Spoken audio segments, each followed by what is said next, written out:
Hey, hello, it's Skycatlive. What's up, guys? It's 6:06 in the morning. It's 6:24:25. That's 6:24:25. That's a Tuesday. It's 60 degrees, 64 degrees out, and it's 6:07 in the morning. I drank 10% beers yesterday or something like that. Yeah, like a lot. Like 240s of Steel Reserve, basically. And, yeah, kind of crazy. 7 Days to Die. What do I want to play today? I guess 7 days would be good. Yeah, we'll play 7 days. Use anti-cheat, run and save. So, uh,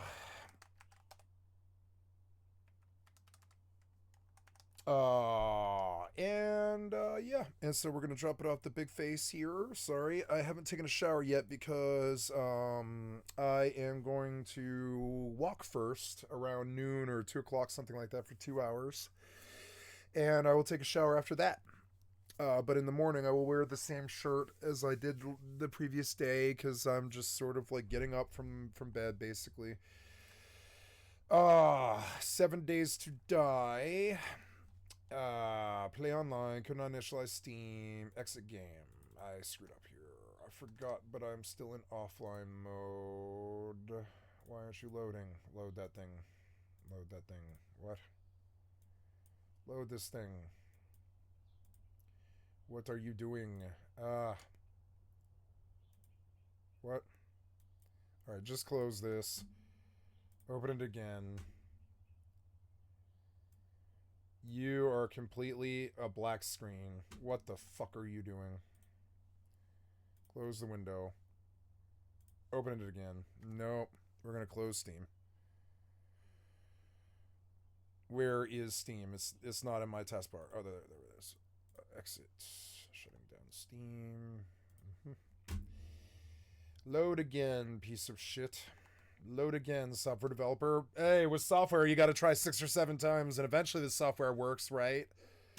Anyways, Steam, go online. This didn't work. It will for the single player, but it won't for multiplayer. Run and save as default.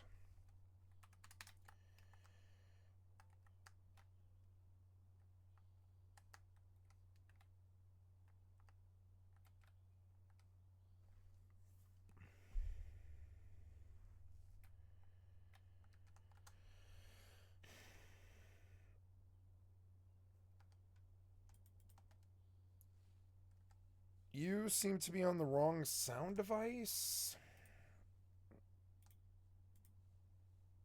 Yeah, you're on the wrong sound device because my Bluetooth didn't like load or something.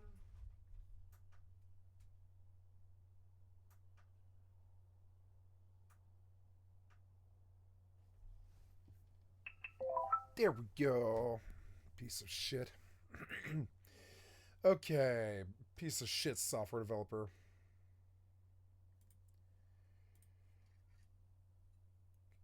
Join a game, connect to IP. Connect. Okay, we go and play some 7 Days to Die now. It was a fun chapter, Absolute Order, but I'm not going back after this. Like, they were good for a couple of years, but then the minute that the males got fascist, I was like, no, I'm sorry, I don't agree. I'm sorry. They had me training into a whole bunch of stuff that I don't need. Wow, that's really loud. Does it need to be that loud? I guess not. Let's cut it to like 50. There we go. So good. Okay. I am realizing that I can probably make like a risk here. No, I don't need to take a risk here. I have a +5 set here with like, but I mean, I'm good. And then, yep, and then we go to the inventory and we grab this large group of exotic dancers and we undock. And,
okay, we're in.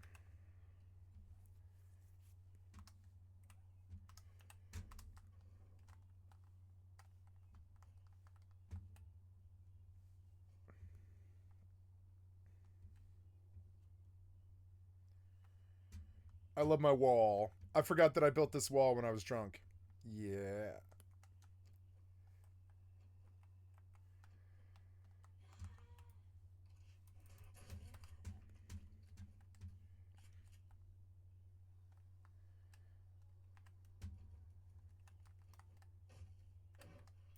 Oh, no, I mean snow stuff, yeah.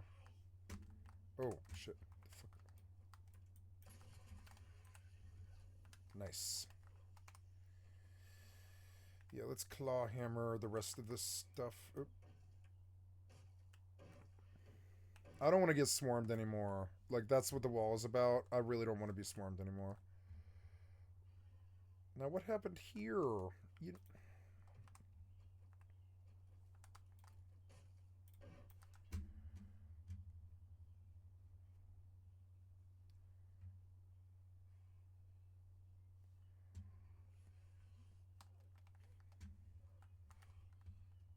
What? Oh. I am able to two-shot things now, which is good.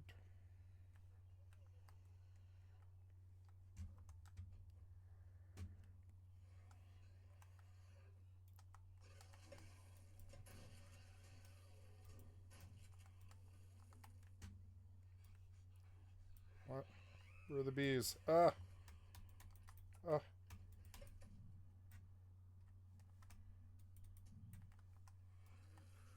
Fucking bees. You infected me! How are you guys getting in? Oh, damn it. Fucking annoying.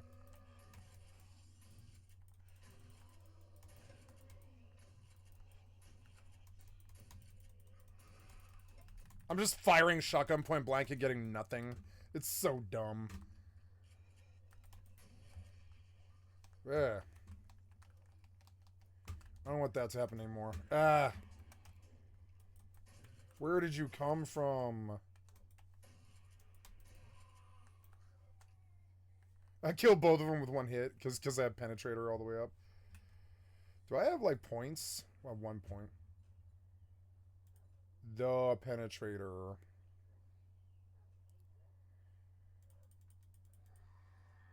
I do want 1 point in the penetrator. Ugh.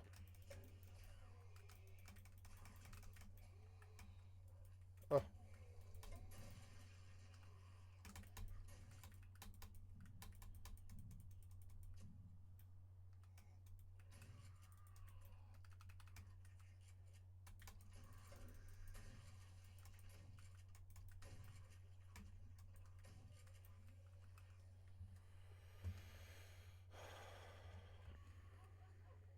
Are they riding the ladder?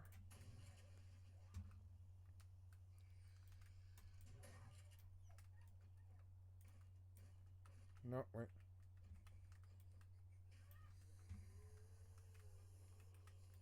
So many zombies came. Why did this huge horde come? And they freely just jump over this wall.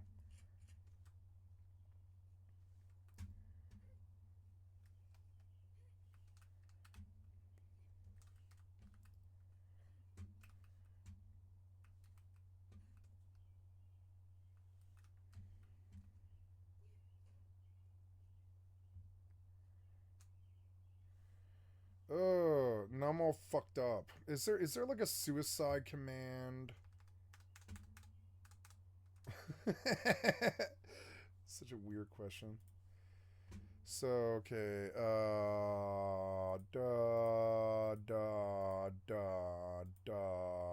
I have to upload, which I forgot. I forgot to do yesterday. I think I got like 2 videos yesterday though, which was good. I did like half a day of videos and half a day of music.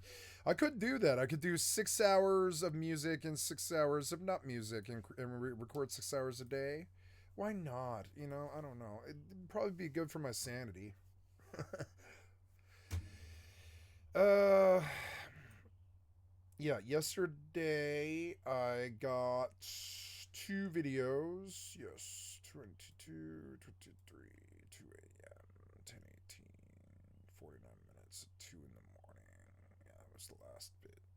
That was the last bit. It was. So, 2 videos yesterday comprising 623.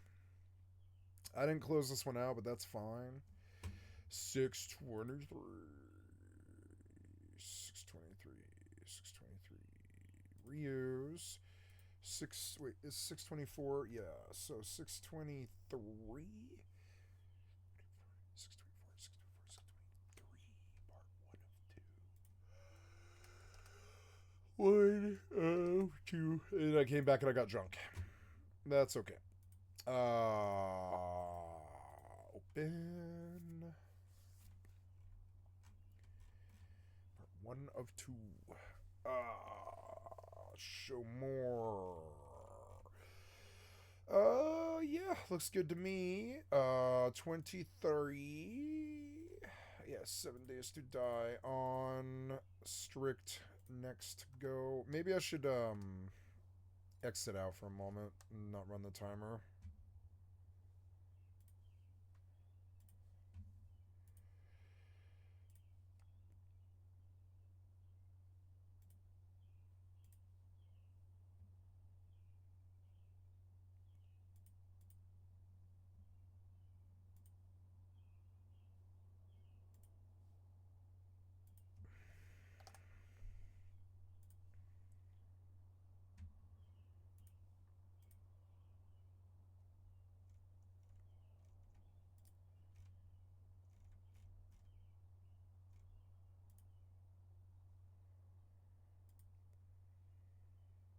$23.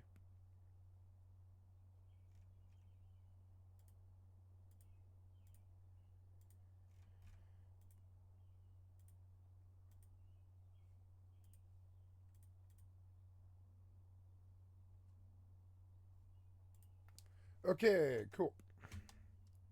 Join a game, connect to IP, connect, and then we will go to buy Mithril.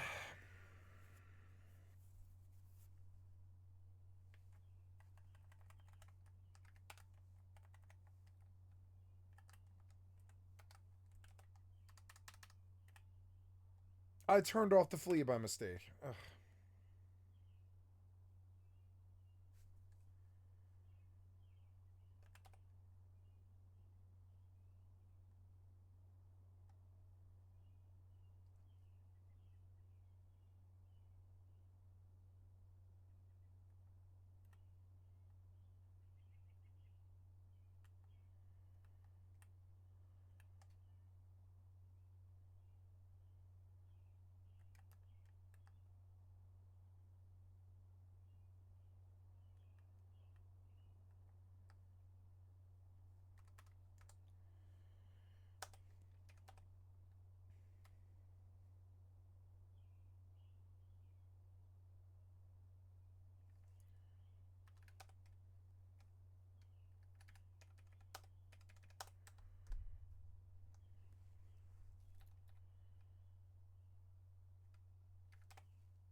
$7,800, not bad.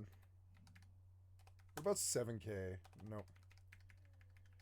72. 75. 78. Yes, 78.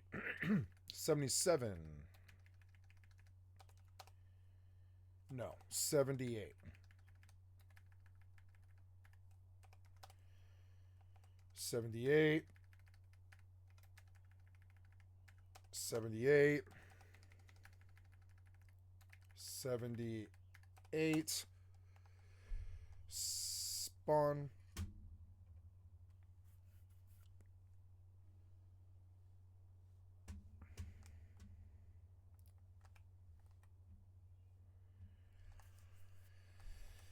I'm gonna repair. I can't. I need stone.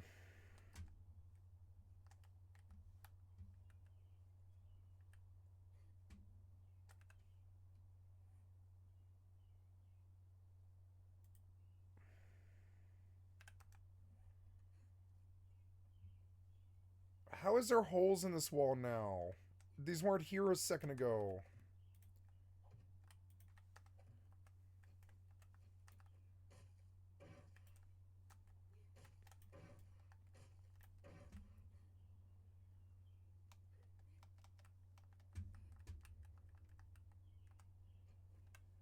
I need stone.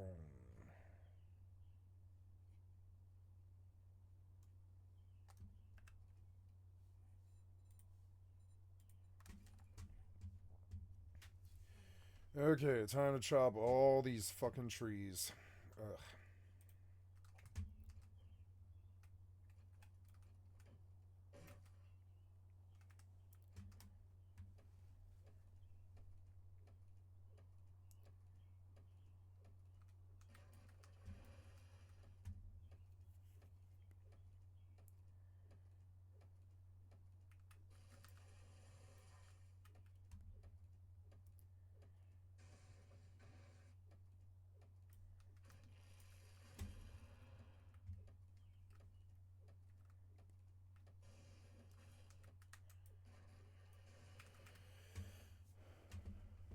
I don't know what to do about meds.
Good. Uploading. Let's go see what's going on in the world. Chrono Odyssey is caught copying New World. It's bad.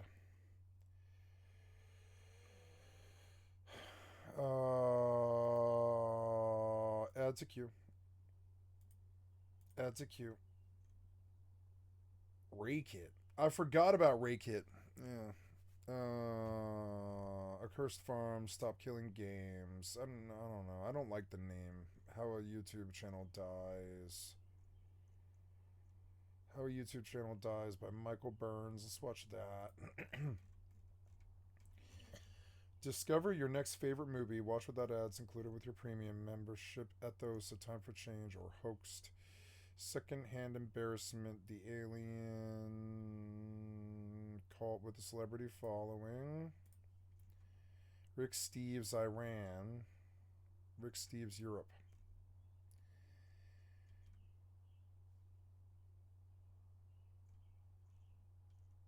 The Art of Ignoring Controversy by Patrick C.C. Let's do Rick Steves' Iran, whatever that is.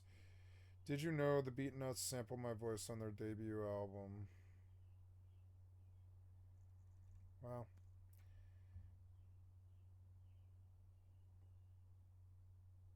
Ashes of Creation, Dark Days Ahead, but I'm still optimistic about the game. Why? Why? Inside the 40-year-long Dungeons and Dragons game. Israel says Iran launched more missiles. I don't think I care about this. I'm not interested. Mr. Beast actually responded to Jacksepticeye breakdown from Pyro Live. Israel says Iran launched more missiles after ceasefire started. Yeah, I'm sure. I'm sure they did. I mean, I'm sure. I'll be right back. I'm gonna get something to drink.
So, for me, the cure for the common hangover, after drinking 5-10% beers or whatever, the cure for the common hangover, I think I went for the last one, didn't I? Did I go for the last one? I did. I drank them all.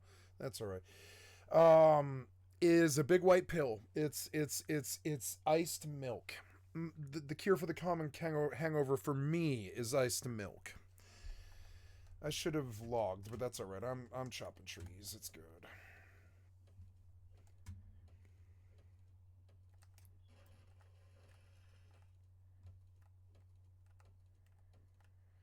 Day 72.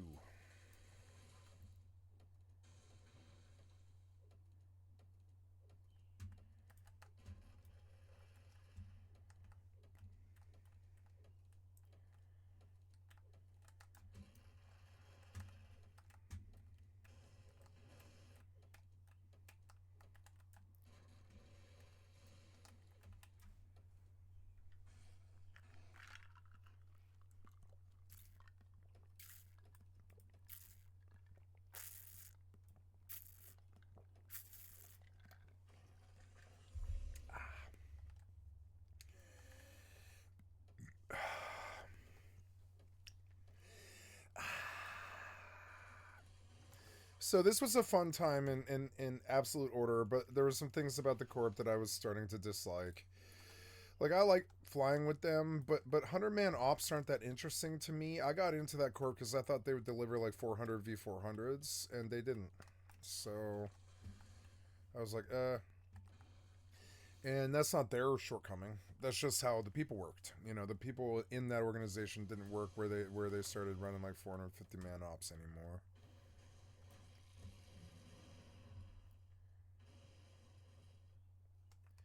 Why is there a hole in my wall?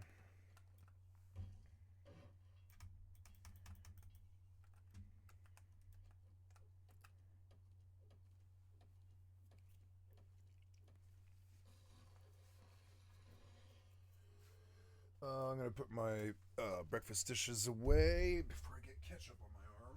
Okay. Wait, did I leave myself here? I didn't.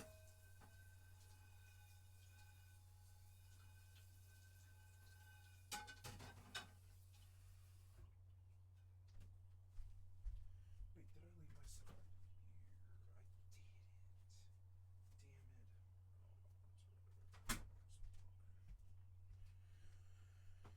I shouldn't have drank the last beer. Oh well. I like beer, and I want to buy more of it. It's annoying. It's alright.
Why is there holes in my wall? Oh no. Are you live? No.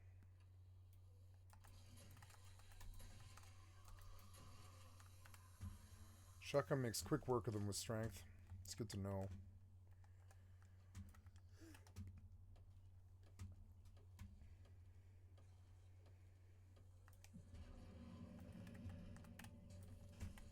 Oh.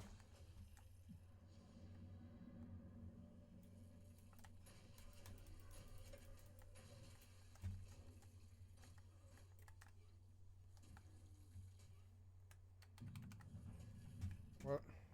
How many bees did you shoot? How many bees did you shoot? I've killed so many. You shot like 5 bees. Why? Oh. That's why. Man, being out here at night sucks. But whatever, I'm getting XP.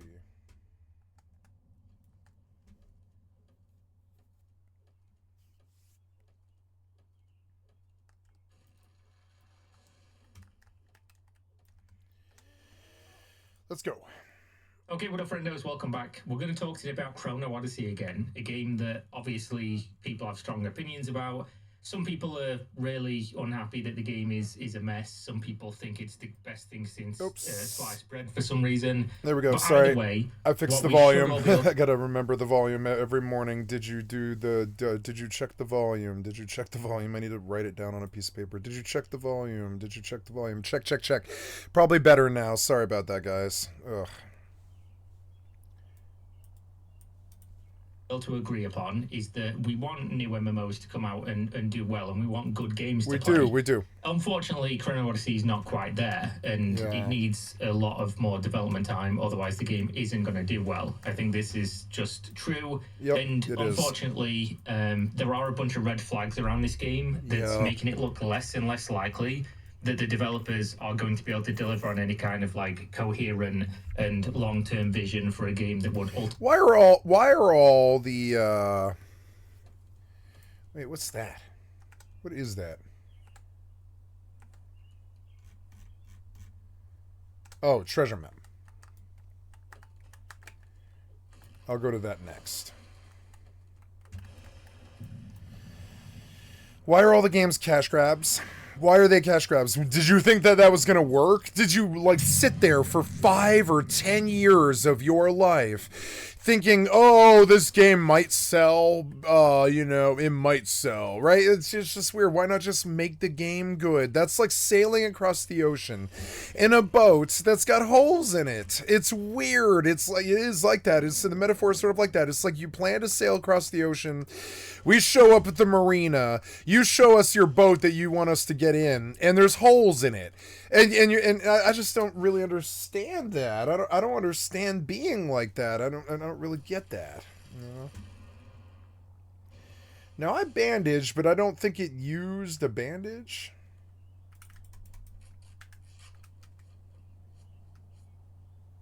No, it didn't use a bandage. No.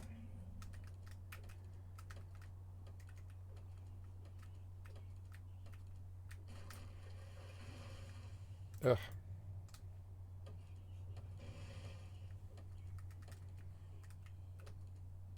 Stop punching holes in my wall. Reload this stupid thing.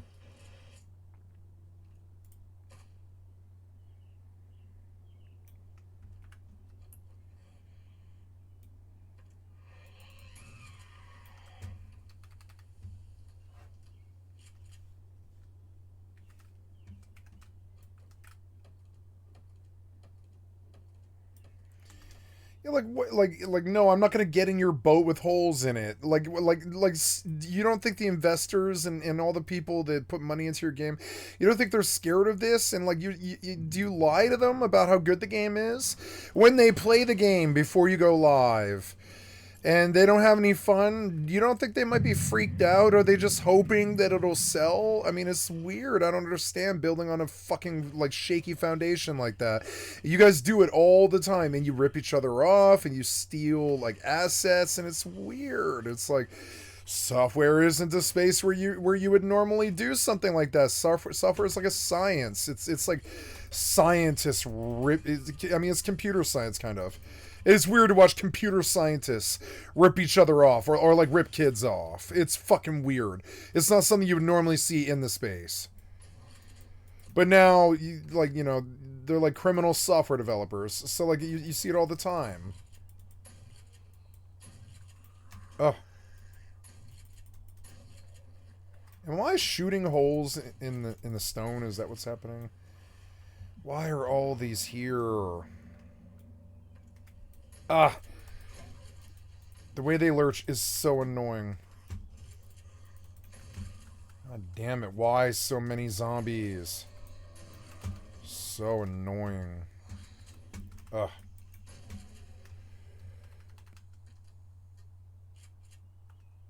I got so infected so fast. Oh, they're like... Yeah, they're like poking holes in this wall all the time.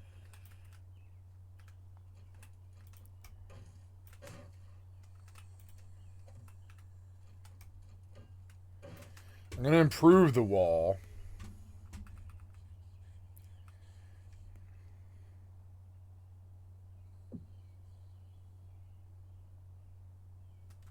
What was that sound? Oh.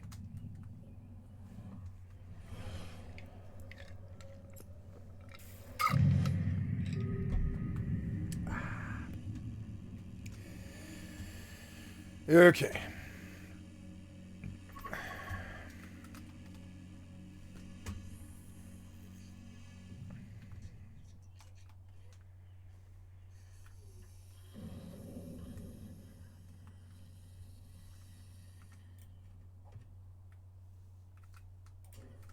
What? How? Dumb.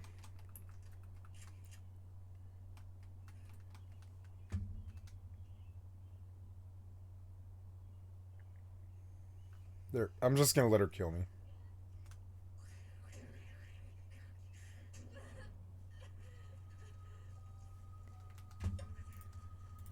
Ultimately do well in what is, despite the genre not having many releases, still a competitive market in terms of how people spend their time playing video games nowadays. Chrono Odyssey would have to be really good to release and do better than, for instance, New World, which everybody bought, reached like 1 million concurrent players, and then now they literally have lost 99.5% of their active population from the peak. Yep. And the game is essentially just waiting for the bittersweet end to come, which might happen after the Lord of the Rings MMO for Amazon releases. Who knows? As it doesn't appear that they're putting a bunch of time into New World or looking to do anything more with it. That being said, Chrono Odyssey has to do a lot. Now, what am I talking about? They like stopped. Red flags. I really feel that if New World wanted to, like, if AGS wanted New World to survive, they would have had another expansion by now, because that's all they need to do. Is if they just kept giving us content. Like I look at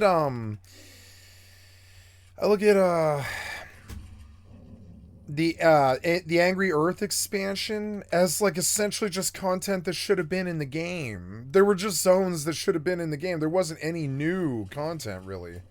There was a couple of like ECRs, but that's it. There was like a couple. They redid CK for ECR.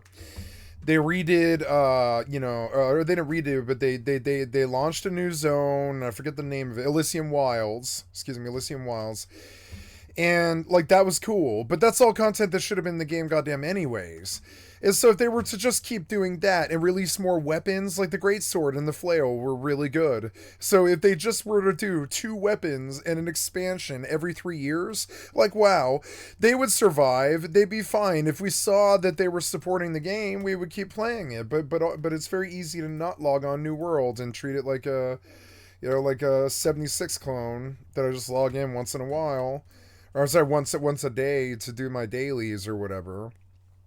And, yeah. Okay. While it's dawn and dark, I want to go get this stuff.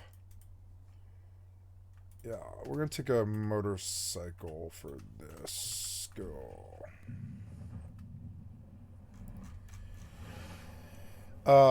Ooh, car. Ooh, 2 cars. Nice.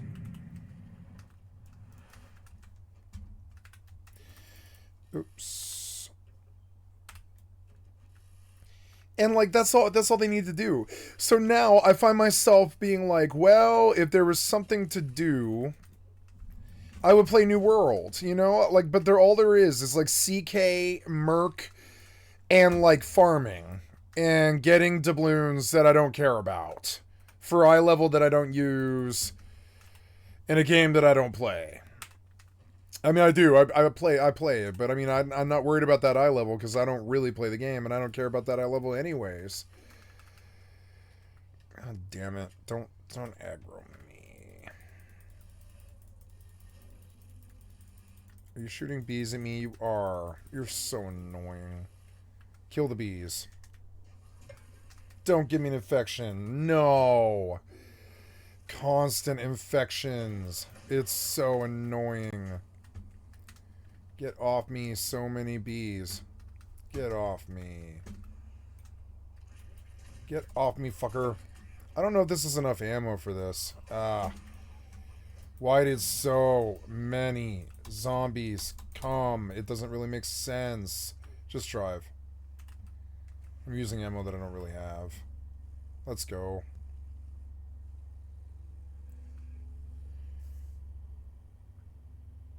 I find the sound effects to be really bad, kind of. Like the screeching and the one drone of the engine and like the lo-fi shotgun sounds from an old like PC game like Half-Life or whatever, and it's weird and like I don't know, I find myself wanting to turn the sound off completely. Oh my god, I'm just picking up a sports bag. Fucking bees are so annoying. The bees were a terrible decision. The bees are so annoying. Constant infections from the bees. Just go. Just go. It's stupid. I thought I would kill them, but I mean... I don't need to.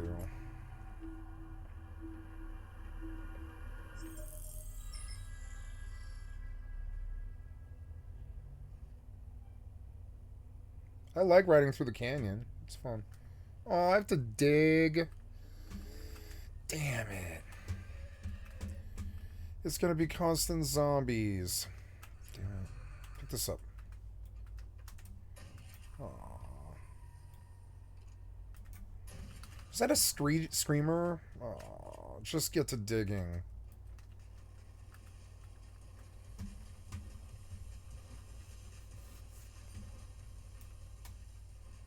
Oh, there it is. Nice. That was fast. Now, the first thing is, the developers specifically have gone out of their way to say things that are not true, right? They went on an interview and said... That UI looks like garbage. The assets are like full-blown New World. It's like New World, and why did you take the crappiest asset in New World, which is those forts, and copy it? Those forts are fugly. Look how fugly they are. Those stairs don't look real. Like, the spikes don't look like they actually hurt you. Like, I don't know, it's just weird. Like, that's not a good asset. Why did you rip off this asset? It's not a good asset to start with. It's not worth ripping off. Weird developers. Weird software thieves. Weird software thieves with bad fucking, like, bad notions of what a game is. God damn it. What? Oh. Oh. Get off me. What do I do? I have 6,000 dukes.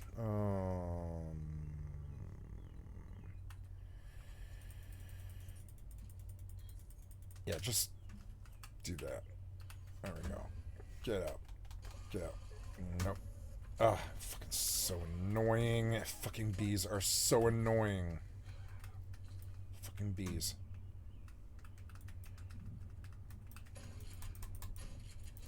Fucking die. Fucking bees.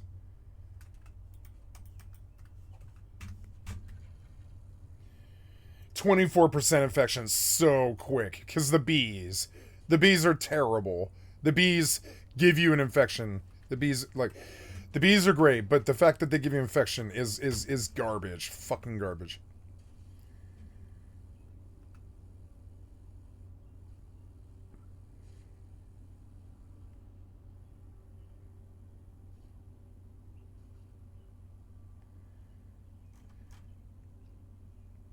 This is an army base. Oh, east of us is an army base, huh? Oh, wait. Yeah, watch for the landmines. So east of us is an army base. That's good to know.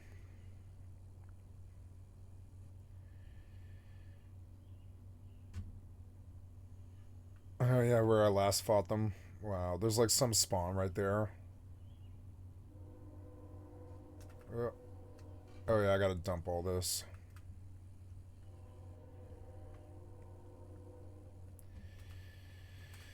No, I want a hole right here. I don't care about this.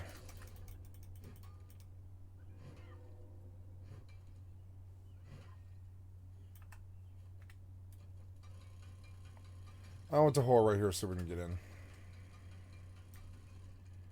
Yep.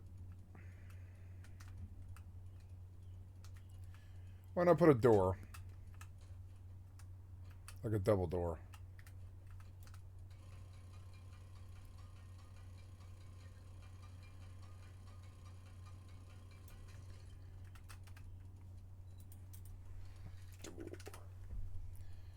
Wood double door, iron double door.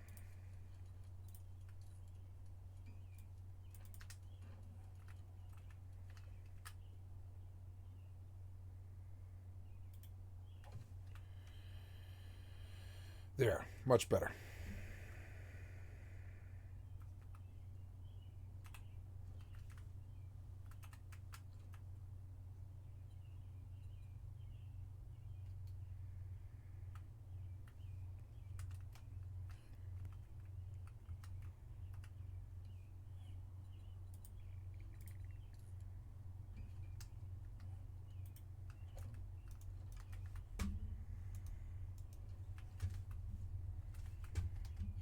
Better. No. I go dump stuff.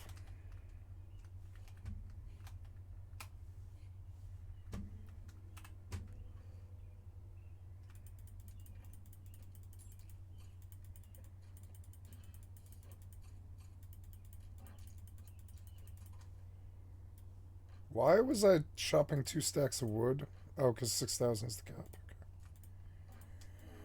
Okay. I'll take that and leave the 6,000.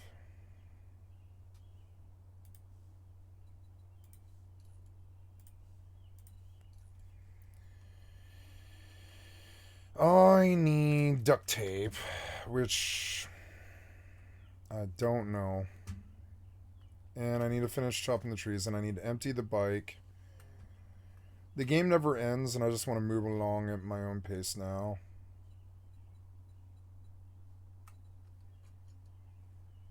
Oh, I put it in drone storage, did I? Yeah.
Oh, yes. Do I have other maps?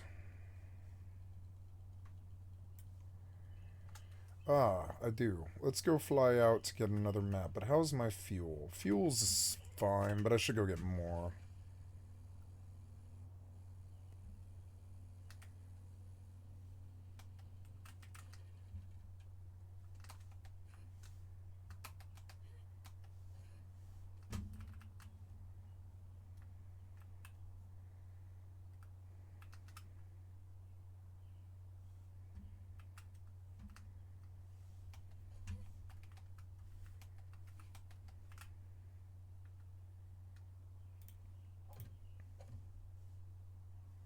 No, that doesn't work, does it?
Said the quote is something like, "We have no connection to NPixel," despite the CEO of Chrono Studio, a studio that only existed like a year ago, that was previously just NPixel. It was a development team inside of NPixel making Chrono Odyssey, they then just spun up a new company called Chrono Studio with MPixel's money, presumably, and then said, we have no connection.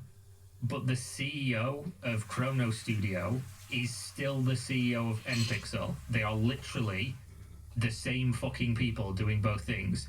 So you might think, oh, Kira, who cares? And realistically, who does care, right? If the game's good enough, none of this matters. But in terms of providing context for why, if you want to look at like holistically the likelihood of something being successful, you have to examine the people involved, the competence, you know, what they say and what they doing.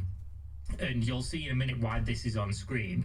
But basically, if you say to me, something that is completely polar opposite to what my own eyeballs can tell me, I'm going to be like, that's weird, why are you doing that? And then obviously you go into the fact that I said in my previous video, people thought I was joking or that it was a funny remark to make. But Chrono Odyssey is New World from Temu. It's just it's a New World from Temu. It's almost identical in terms of most of the systems and gameplay. Really? It's just worse in almost every. That might be good, though. You might like the game, changes nothing about it. Yeah. It just is what it is. The UI, the crafting, like almost every system in the game is a stripped down version of what New World had to offer when New World released, or even when New World was in beta in like 2021 or whatever it was. You can see this with your eyeballs. Run around the world map, whatever. The game is just a copy of New World. I'm not saying that that's bad or that they've done something wrong. By all means, take inspiration from other games. You know, take what somebody's done, iterate upon it until it's better, release the better thing. Great, I'm all for that. The issue lies when you copy something. Like, not, we've taken inspiration, we like how this looks, we like these systems, we're going to incorporate those into our game. When you are creatively bankrupt and you literally copy something, that does not look good for the future of your product, because like why build on a shaky foundation like that? Anyway, you're copying a failed product, Yeah. and if you copy exactly but worse, like a cheap imitation, what is that going to be eventually? What do you think is going to happen? Well, the game is slightly different. It's going to fail like New World. Why bother? FPS, where he goes like to areas in the map that are unfinished, and this is a defense people are having. Oh, it's unfinished. The developers clearly don't want you to see that. Do you think this took 0 hours to create as a development team? Why would you make this? Why would you put files into your game that are an almost exact replica of another video game? Like, this is New World. There's no ifs, ands, or buts about it. Like, if you played New World, if you've done a siege, this is New World. And then you look at, like, the screenshots people have been able to post. This is Chrono Odyssey. What do you mean, siege? There's no siege in New World. The image, this is what it looks like in Chrono Odyssey. My god, why did you rip off New World? This is New World. Are they the same exact texture? Yeah, they're no, because they're not the same assets. But you can see it is fundamentally the exact same design. You can look at all the screenshots. Here's the inside of it in Chrono Odyssey. Here's the inside of it in New World. Even down to like the banners and everything, it is the same. Here's it from a top view. Here's it in New World from the top view. Here is a little side area. Here's the little side area. This, even the little shop structure in the side is exactly the same. The little entrance here is exactly the same as New World. Like, this is egregious, bro. This isn't like, oh, we've taken inspiration from something. They fucking full-blown copied. Yeah. Like, legitimately. I don't understand nerds in computer science that need to copy off of other people's paper. I don't really understand that. It's a science. Like, what? How does that benefit you if you don't know how to do the math homework and you copy someone else? How does that benefit you as a mathematician? I don't really see it. Like, I don't see how skipping the work, it's not a homework situation. It's like, you intend to sell a product. That product is gonna sell if it's good. Like, if you copy somebody else who already couldn't sell anything, you won't sell anything. I don't really understand. I don't really understand that. And now that I've heard this, I'm not gonna play your game. in like a large budget studio. I've never seen them actually copy one-to-one an entire like area. What? And then when you obviously just start thinking about it, you're like, what the fuck do you expect for the future of a game that would do something like this? Did you think you were going to do it better than AGS? I think AGS went at it with all of their hearts, and I think they really tried to make a good fucking game. Did you think you were going to do better than AGS with their same exact like game? No, they pretty much reached the pinnacle. Maybe you've got a few more ECRs or something. Maybe you're more ECR based, but it still doesn't matter. Like, that doesn't matter. Like, that was the exact same way I felt about Throne and Liberty. I was surprised that AGS wanted to do Throne and Liberty. It was such a carbon copy of New World. I was like, but I already have a New World. I already sank 2,000 hours into a New World. You know, I don't need to do this again. Oh. And I'm gonna play straight from the dealers, straight from the source. You know, I'm gonna play the game straight from the source. I'm not gonna play some cut like fucking fentanyl Kirkland off-brand New World. I'm just gonna play New World. Like, I don't really understand this.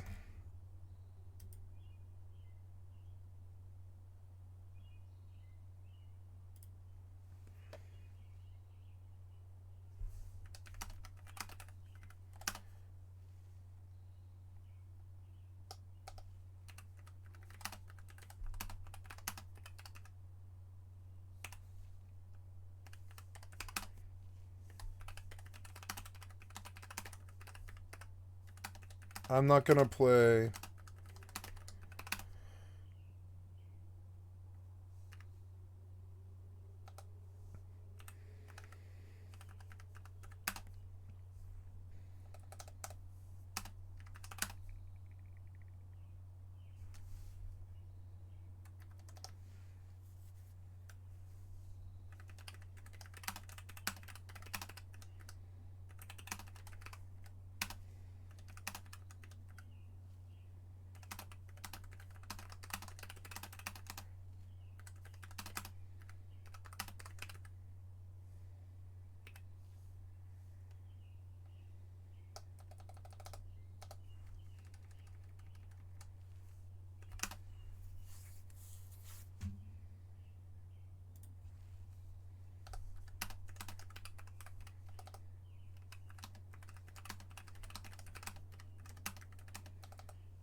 I don't care if it looks the same. This I don't weekend's care. testing was fun.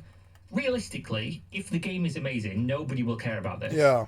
But the game's not amazing. No. The reason you should care about it is that a developer that is going to literally copy one-to-one entire areas of maps from another game to the point where you could be fucking blind and have somebody describe these two things to you and you'd still see that it's a shameless, egregious copy.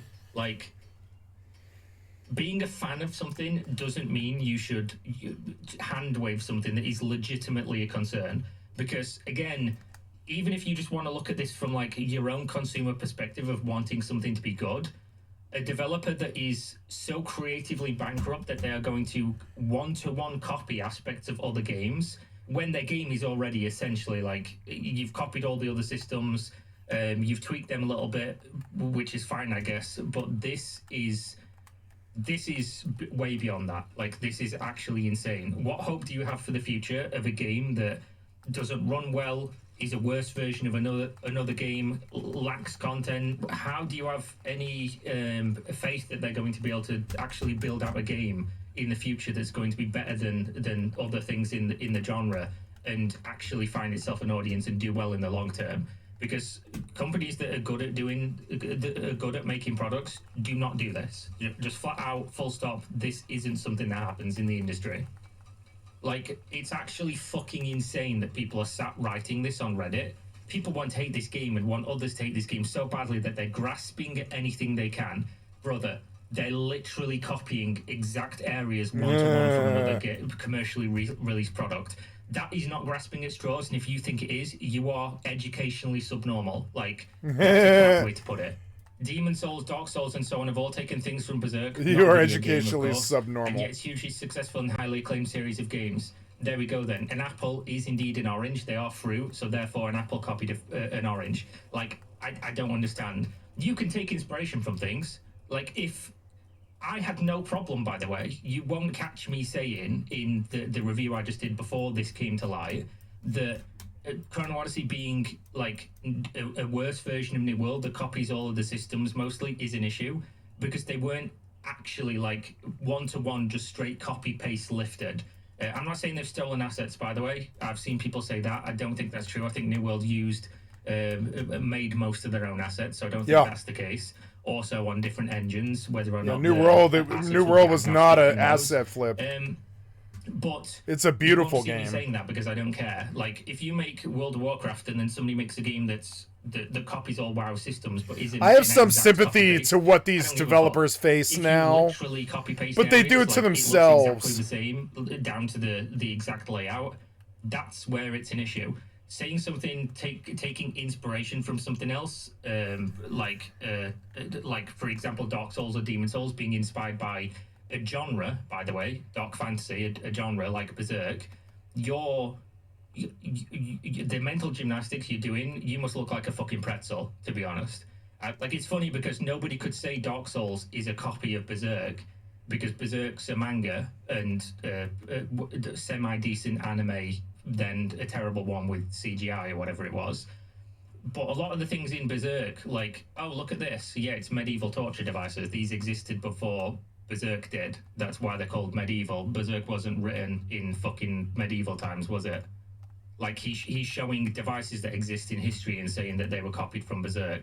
Like, the fuck is going on? Some of the other things are usually, when done tactfully in something that isn't a direct one-to-one and is its own product, is usually referred to as an homage. In an entirely separate product, like, you've missed the complete point of what the issue is here. But of course you have, because you're a fan of this thing, so therefore you simply don't care and you're just grasping at straws. Ironically saying other people are. Warcraft heavily copied Warhammer as well. Show me the copy-pasted areas of Warcraft that are exactly the same as the Warhammer game. You won't be able to, of course, doesn't exist. You're making a big deal about, and here we go, the minimization, the layout of a camp. No, it's an entire area that is identical one-to-one. But there you go, you miserable people, just spend all your time hating on things because you have problems with things that I don't, because I like the thing. Crazy, crazy, crazy, crazy. Of course, here comes the fucking brigade to just say that all this is fine. Found past the barrier. Crazy. It's almost like they didn't want you to see it yet. Oh, you mean they spent time making developers make an entire area that they would have to log into another game and study the area to be able to copy one-to-one and put that in the video game and put that in the assets and put that in the game world, and you think that's not an issue? All right then, bro. Likely because it was far from finished and likely using placeholder assets. The assets are not the issue. And also, it looks very finished. Actually, it looks identical to the finished product in another fucking video game. The average MMO fan is missing their frontal lobe. Oh, the irony. The fucking irony. It's excusable during an alpha/testing phases. When the game full releases and they pull shit like this, then yes, it's a huge problem. I'm so sick of hearing this from people that are just... You're so stupid. You don't understand that this is when criticism needs to be raised. When a product is unfinished is when you need to have the criticism. Because when the product is finished, you're too fucking late. Like, these games do not get infinite chances to do well. If you care about the game, if you care about wanting to play it, you should absolutely be the people holding their feet to the fire to not be doing stuff like this. You should have issues with products that literally exist to take your money. They're not your friends. This is not your dad. This is not your sister. They're not putting food on your table. This is a product that exists for you to play and you to give them money. If you think it's stupid to levy criticism when the developers are even asking for it, by the way. The developers are literally saying, give us feedback now. Thanks for the feedback. We want your feedback. And then you're going on social media telling anyone that has feedback, oh, why are you talking about it now? Why the game's only in beta. The game isn't finished yet. No shit, bro. Why would we wait for it to be finished to talk about things that are clearly issues? And again, is this the biggest deal in the world? No, it's a shitty thing for a developer to do. And it displays, again, a red flag of the developers not having enough like their ethics in their own blood to make a game that doesn't one-to-one lift entire areas from a competitor. But realistically, if the game's good, nobody's going to care. That being said, this is absolutely when we should be telling them, this is not acceptable for you to be doing. Like, regardless of whether it's an alpha, regardless of whether or not they wanted you to see it, we did. That's the issue. Full stop, point blank, like, that's what it is. When people originally had the issue with Chrono Odyssey copying New World because trees and like real plants existed, like flat, people were saying, oh, look at those plants in Chrono Odyssey, they look like the plants in New World. Yeah, they're based on real plants, guys. Like, this is the thing, I'm not being unreasonable here or just jumping on a bandwagon of like, oh, everything's, you know, straight one-to-one because Flax exists in the game and therefore they copied New World because Flax is in New World. No, the issue is in totality, like if you look at the whole broad picture of this, some naming schemes being the same, not a big deal. Some UI elements looking the same, not a big deal. Systems being kind of similar, you're getting more and more towards being, you've just copied this game, haven't you? Then when you have entire areas that are one-to-one straight fucking rips, guys. One-to-one identical rips, just with different assets, because obviously you can't use their assets. Totality-wise, this is really, really bad. Because it's like, okay, where's the game that you made then? Like, why are you turning in the assignment? Why are you turning in the homework? And it's the same as John's. Like, John's already turned in his homework. You've copied him, haven't you? Like, homework. Yeah, like, that's the ethics thing, is you copy somebody's homework, and it's not really... Despair, bro. There's no way you can be this stupid. The fanboyism has got to be in your eyes and actually physically blinding you. There's no way you can be this stupid. I don't even care if you don't have an issue with this, by the way. I think you're incorrect. I think you should probably have better standards and you should hold companies to a higher standard than just, I don't care what they do as long as I like the thing that they do. You can like something and have criticism of something. That, I guess that's the difference between me and some of you guys. But if you see this and say, oh, it's just a generic Fortress, no, it's an exact copy of the other Fortress. You can say the original one is generic, but it's not like they just put these numbers into a fucking random number generator and it spit out a Fortress that looks identical, is it? They did this with purpose. That's the key point that you're missing. They purposefully copied something from another game. Yep. Chrono looks way better. Relevance? Like, what does that have to do with anything? I hope the in-game content is there, unlike New World. Then I could care less where they take inspiration from. Could care less is the exact inverse of what you're trying to say. You mean couldn't care less. If you could care less, it means you actually care somewhat. So should they have reinvented how forts look? I give up, guys. That's it. That's the end of this video. I can't do it anymore. Like, I don't care. Why not copy cool stuff? You guys, honestly, there comes a time when I consider myself objective. I consider myself not biased. Companies can do bad things. If the game's good, I'll talk about the bad things companies do, but I'll still praise the game for being a good game. I go into games thinking, like, what would the everyday man think? Where would this game fit in the pantheon of games that you can currently play? Where's the audience of this going to come from? Who's going to play it? How is it going to be successful? And of the thousands at this point of videos I've made about video games over the last 5 years. Find me saying an MMO is going to do badly and then the game coming out and doing really well. You won't be able to find it. Like, I'm pretty spot on with my assessment of these products. I don't want this game to fail, but when communities respond like this, where they're just like, here is an objective problem. Oh, actually not a problem because I like the thing. You actually actively make me want to see the product fail just because of how annoying you are. Like, you should just be able to look at this and go, yes, I like the game, but this is an issue and they shouldn't be doing that. And we should make sure that they know that they shouldn't be doing that. Not, I will accept you doing literally anything. Come over to my house, fuck my wife, spit in my mouth while you're doing it, just so I can play a video game that I like for probably a couple weeks or months before the player base inevitably dies down to almost fucking nothing, as is the history with mediocre products, that people, fanboys, I like to call them, cult members almost, fanatics, would rather dismiss the criticisms, valid criticisms of people who actively actually want to see products be made in a way that is worth our time and money, more so than just a fleeting couple weeks. You guys deserve everything you get. Like, you actually make me want the game to fail just because of how fucking annoying you are. And that's like a superpower for you motherfuckers, because I actually want the genre to progress. I want the genre to do well. I've been playing this genre since 1997. Like, I want these games to do good.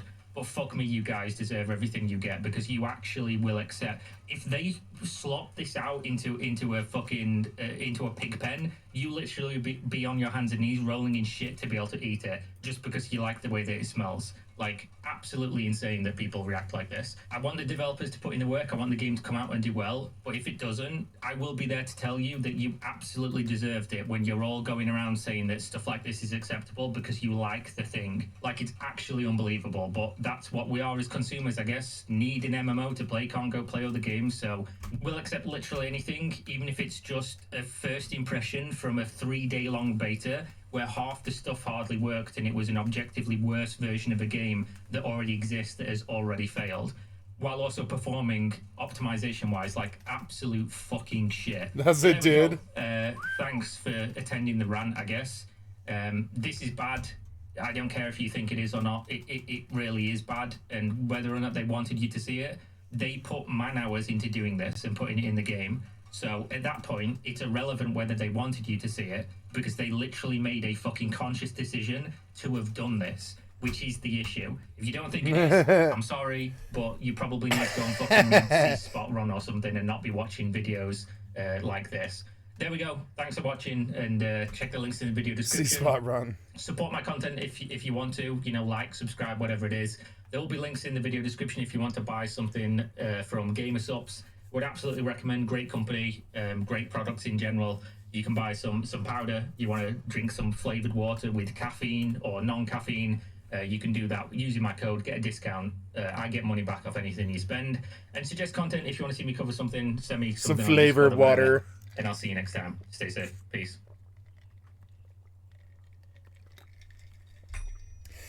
Yeah, I don't think I ever want to sell powder. And the only powder I would ever sell is illegal. The ugliest of nightmare scenarios. In the ashes, a shocking discovery. Christina Anderson bound and gagged. Nearby, her 8-year-old son, Ethan. Her daughter, 16-year-old Hannah, was missing. The prime suspect, a trusted family friend. I'm begging you to let my daughter go. You've taken everything else. Hannah was rescued, but quickly became a victim of backlash. It didn't look like she was being held against her will. As the official version of this kidnapping may not be true. There were times she might have been able to escape her abductor, James DiMaggio. Tragedy spun out a half a dozen theories. They say Hannah was wearing pajamas, kept looking away, and muttered, "I think we're all in trouble now." She's trouble. The story of Hannah Anderson has taken another turn tonight. A member of her own family has turned on the young kidnapped victim. Her great aunt is quoted as being disturbed by Hannah showing no grief. Critics calling her story, quote, fishy. There are holes in her story. Holes in her story. Nor Jasmine. I've watched so much Nor Jasmine in the last like 3 weeks. Anderson. This case is very polarizing because some people think Hannah has been not only the victim of a horrific crime, but also the victim of victim blaming. Other people think there's more to the story and that she's not totally innocent, especially because there are some inconsistencies and details that create more questions than answers. So I want to do what I usually do on my channel, which is I want to give you guys the facts, we'll discuss the theories, and then you can decide for yourself. This video is sponsored by Fabulous. Fabulous is the #1 self-care app designed to slowly help you reach your goals. Fabulous has over 30 million users and uses behavioral science techniques. It's like having a coach in your pocket. My goals are to be healthier and more grateful, but sometimes I feel like I need to do everything all at once and then I get overwhelmed. I usually start off way too strong and then I burn out and then I don't end up achieving my goals, which is why I like Fabulous, because they start you with slow, easy steps and they slowly build your routine. And this technique is backed by behavioral science. They make it fun and rewarding. I really love the artwork and the graphics on the app. It keeps me coming back. And Fabulous Premium Wait, what? Oh, routines, offers premium coaching, and it has additional features like support groups and more. You can do the habit tracking, which uses behavioral science backed techniques and reminders to build habits, or they even have dedicated programs called journeys that guide you with regular letters for your specific goals. Start building your ideal daily routine. The first 100 people who click on the link will get 25% off a Fabulous subscription. So the whole thing started on August 4th, 2013. It was in Lakeside, California, which is near San Diego. It was a Sunday when a 10-year-old boy noticed his neighbor's log cabin was on fire. He told his mom, Jim's house is on fire. Jim's house is on fire. What? But he was known as Uncle Jim. Always an uncle. When firefighters, you look over and Jim's house is on fire and it's like, what? But then they noticed that the detached garage was on fire too. So they split up and they put out both fires. And when they went inside, they found a grisly scene. In the garage, they found a green tarp and they noticed that there were feet sticking out of the tarp. Then they noticed that there was a part of the tarp that was melted on a head and there was like hair sticking out. So the fire chief pulled up the tarp and he saw a woman, a dead body of a woman. She was face down. Her feet were tied with zip ties. She had duct tape around her mouth and her neck. There was a cut on her neck that was made through the duct tape. They noticed that there was a lot of blood on her head, and then they looked nearby and there was a bloody crowbar. Next to that was a dog. There was blood on the dog's head. Turned out the woman was dead. The dog was dead too. The dog was shot dead. It looked like the woman was bludgeoned to death or her throat was slit. And then this was the detached garage that was on fire. When they went inside the actual cabin that was on fire, once they put it out, they saw the charred remains of a small body, like a child's body, and it was really badly burned. It actually ended up taking them a long time to even identify the body because it was so badly burned. When detectives began their search inside the home, they noticed some items of interest. There was a handwritten note, and then there were handwritten letters that were written by Hannah to Uncle Jim. There was also 2 used condoms. There was a handcuff case. It was a DNA swab test kit, but that was in a vehicle. We'll talk about that a little bit later.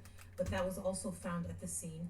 And there were like incendiary devices and things like explosive devices. And they found like arson wires. They also found camping equipment that seemed to have been left behind. There was ammunition and also a map of Yosemite National Park. That same day, Hannah Anderson was reported missing by her grandparents. She went to cheerleading practice and she was supposed to be picked up, and they just never saw her after that. You see, Hannah's dad worked out of state.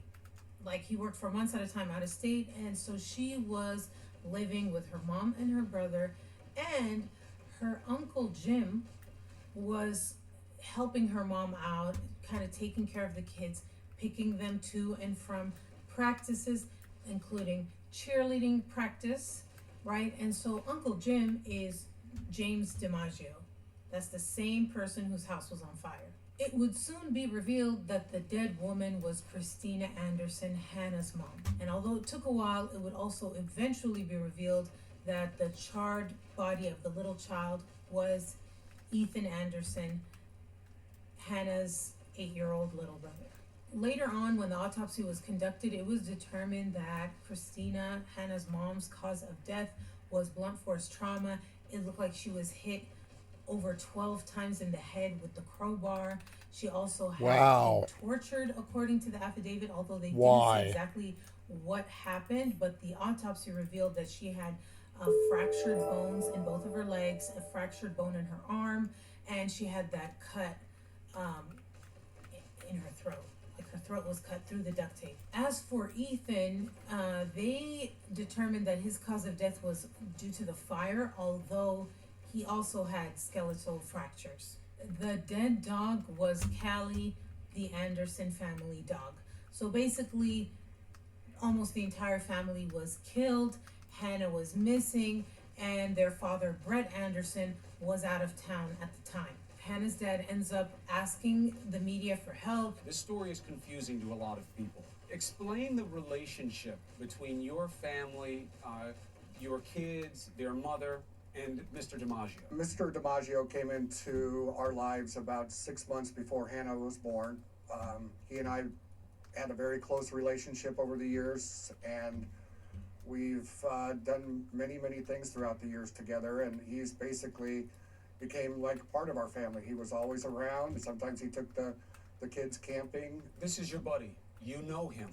Was there ever anything about him that you found suspicious? I have come up blank. I have been through every scenario in my brain. There was nothing ever to show any indication of this. He would give you the shirt off his back. Your kids and their mother going up to his cabin, not unusual, happened all the time, can't read into it. That is correct. Mr. Anderson, tell me about Hannah. Tell me about Ethan. Give me a second. Ethan wore his heart on his sleeve. He would do anything for anybody, loved everybody. He was just my buddy. And Hannah was just a beautiful, beautiful girl. Very, very good student. Hundreds and hundreds of friends. We were pretty tight and edged, even though I was a couple thousand miles away. I can't fathom what happened in Jim's head. What happened? He obviously just lost it. Tell us about your wife. My wife and I, we had been together for many years. We've been married for about the last, going on 11 years. I have taken a job in Nashville. My job here in San Diego went under. We still spoke on, at least a couple of times a week. DiMaggio was one of the people you thought you could depend on in your absence to make sure that your wife and your kids were okay. Absolutely. I know that they're looking for DNA and everything, but I wish that, I hope that's not my boy, but I have to kind of think that it is. Right now, a lot of focus is on trying to get my daughter back alive. He's into camping. He could be anywhere. That's why people that are going out to different camp spots, please keep your eyes open. I don't care where it is. What are you going to do with the fund? Well, I'm not a rich guy. I'm going to, most likely use whatever I can to help with any upcoming expenses. And most likely then, if there's anything left over, I will donate that for someone for exploited children. It's very noble. So as for Uncle Jim's relationship with Christina, Hannah's mom, the police described it as a close and platonic relationship. And although Hannah's dad and her mom were still technically married, they had separated. There were those letters, right? There were handwritten letters from Hannah to Uncle Jim. And so although the police never revealed what was said in those letters, they said that based on what they found at the home, they couldn't tell whether she was willingly with her Uncle Jim or whether she was kidnapped, which led people to believe that there was some kind of like relationship between them, although I don't think you can call it a relationship because Uncle Jim was 40 years old and Hannah was 16. Although police didn't say what was in the letters, later on Hannah would do an interview and this is what she said were in the letters. In the letters were from like a year ago when me and my mom were getting along very well. Me and him would talk about how to deal with it, and I'd tell him how I felt about it, and he'd help me through it. They weren't anything bad. They were just to help me through tough times. So while Hannah was missing, friends of hers came out, or a friend actually came out and said that she was there when Uncle Jim told Hannah he had a crush on her. We were driving home and he just said that he had a crush on her, and we both kind of just, didn't really look at each other and want to make a big deal about it. And then he said, "Don't think I'm weird or creepy, Uncle Jim. I just want you to know that if you were my age, I'd date you." Hannah didn't really say anything. She kind of just was quiet after that. Then once we got home, she texted me like, "Well, that was weird." She'd always want me there because she didn't want to be like alone with him. No, she didn't tell her mom. Why do you think she didn't tell her mom? Because he was helping out with a lot of ride situations and he was a close family friend. Like, she didn't want to ruin anything. Now, Hannah's father said that he had never noticed anything strange, and this is totally out of left field. But also, right, he's gone a lot, so I don't know how much he could see. But when he was there, he didn't see anything because obviously the guy's not going to do it in front of her dad. The other thing that people found odd and weird and gross is the fact that Hannah and Uncle Jim would go on these trips together alone, and they would even stay in the same hotel room. Can you tell us about the trip to Hollywood? It was supposed to be a week trip, and then after a couple of days she came back and she asked to hang out, and I was like, "Oh, well, you came back early." And she said that she was on her phone a lot, posting pictures and talking to people. Why is this teenage girl on fucking Hannity or whatever? Paying attention It's to insane. him, and so he took her home early. So they went on this trip, just the two of them together to Hollywood? Yeah. And did they stay in the same room? I mean, what was the situation? Yeah, I think she said that they stayed in a hotel room. What are you? So now it was looking really bad, and it was looking like he had a crush on this girl. He wanted to be with her, and he killed her family so that he could be with her. And where is she? What is happening right now? And so everyone was trying to find Hannah before the worst had happened, or maybe already happened. There was this huge search that happened, and this was the first time in California that an Amber Alert was sent to people's cell phones. And so it was huge. Pretty much anyone with a cell phone in California got this Amber Alert. It was all over the news, and it became this huge story. Then on August 7th, so 3 days after the cabin was on fire and everything went down, horseback riders in this area of wilderness in Idaho called River of No Return. White people are so weird. An adult male and a teenage girl.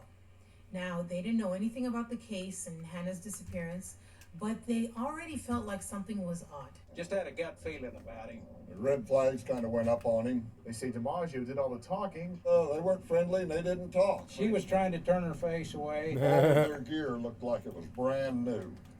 That was another little flag. And Hannah wasn't wearing hiking clothes. Usually don't run into somebody that's wearing pajamas. They say Hannah did say one thing. And then she says, "It looks like we're all in trouble now." They ran into DiMaggio and Hannah again later that day by Moorhead Lake. John said DiMaggio was petting a cat. I made comment then. I said, petting a what cat? are you doing with a cat in here? He might have been an outdoorsman in California, but he was not an outdoorsman in Idaho. So they thought that he went home. And when they turned on the news, they saw the news alert about Hannah, and the guy was like, "This is the girl I saw." Told my wife, I said, "That is that girl we seen on the mountain." So they called authorities, and before you know it, the FBI. I love white people. They're so funny. And they were in this area of wilderness, and it was so wild. There were no roads, and they went to the edge of the last area you can go to in a vehicle, and that's when they saw the vehicle that was Uncle Jim's vehicle that was in the Amber Alert, but it was hidden behind all this brush, and the license plates were removed, but they were able to verify that this was the vehicle using the VIN number. So they're like, okay, they're close. Then they go aerially, or is that how you say that, like in an airplane? Aerially. They're looking for a blue tent, because that's what the horseback riders told them, is that they're camped out with a blue tent. Then they see the blue tent. Then a dramatic moment. There at the lake, two people. Look again. It's Hannah and DiMaggio.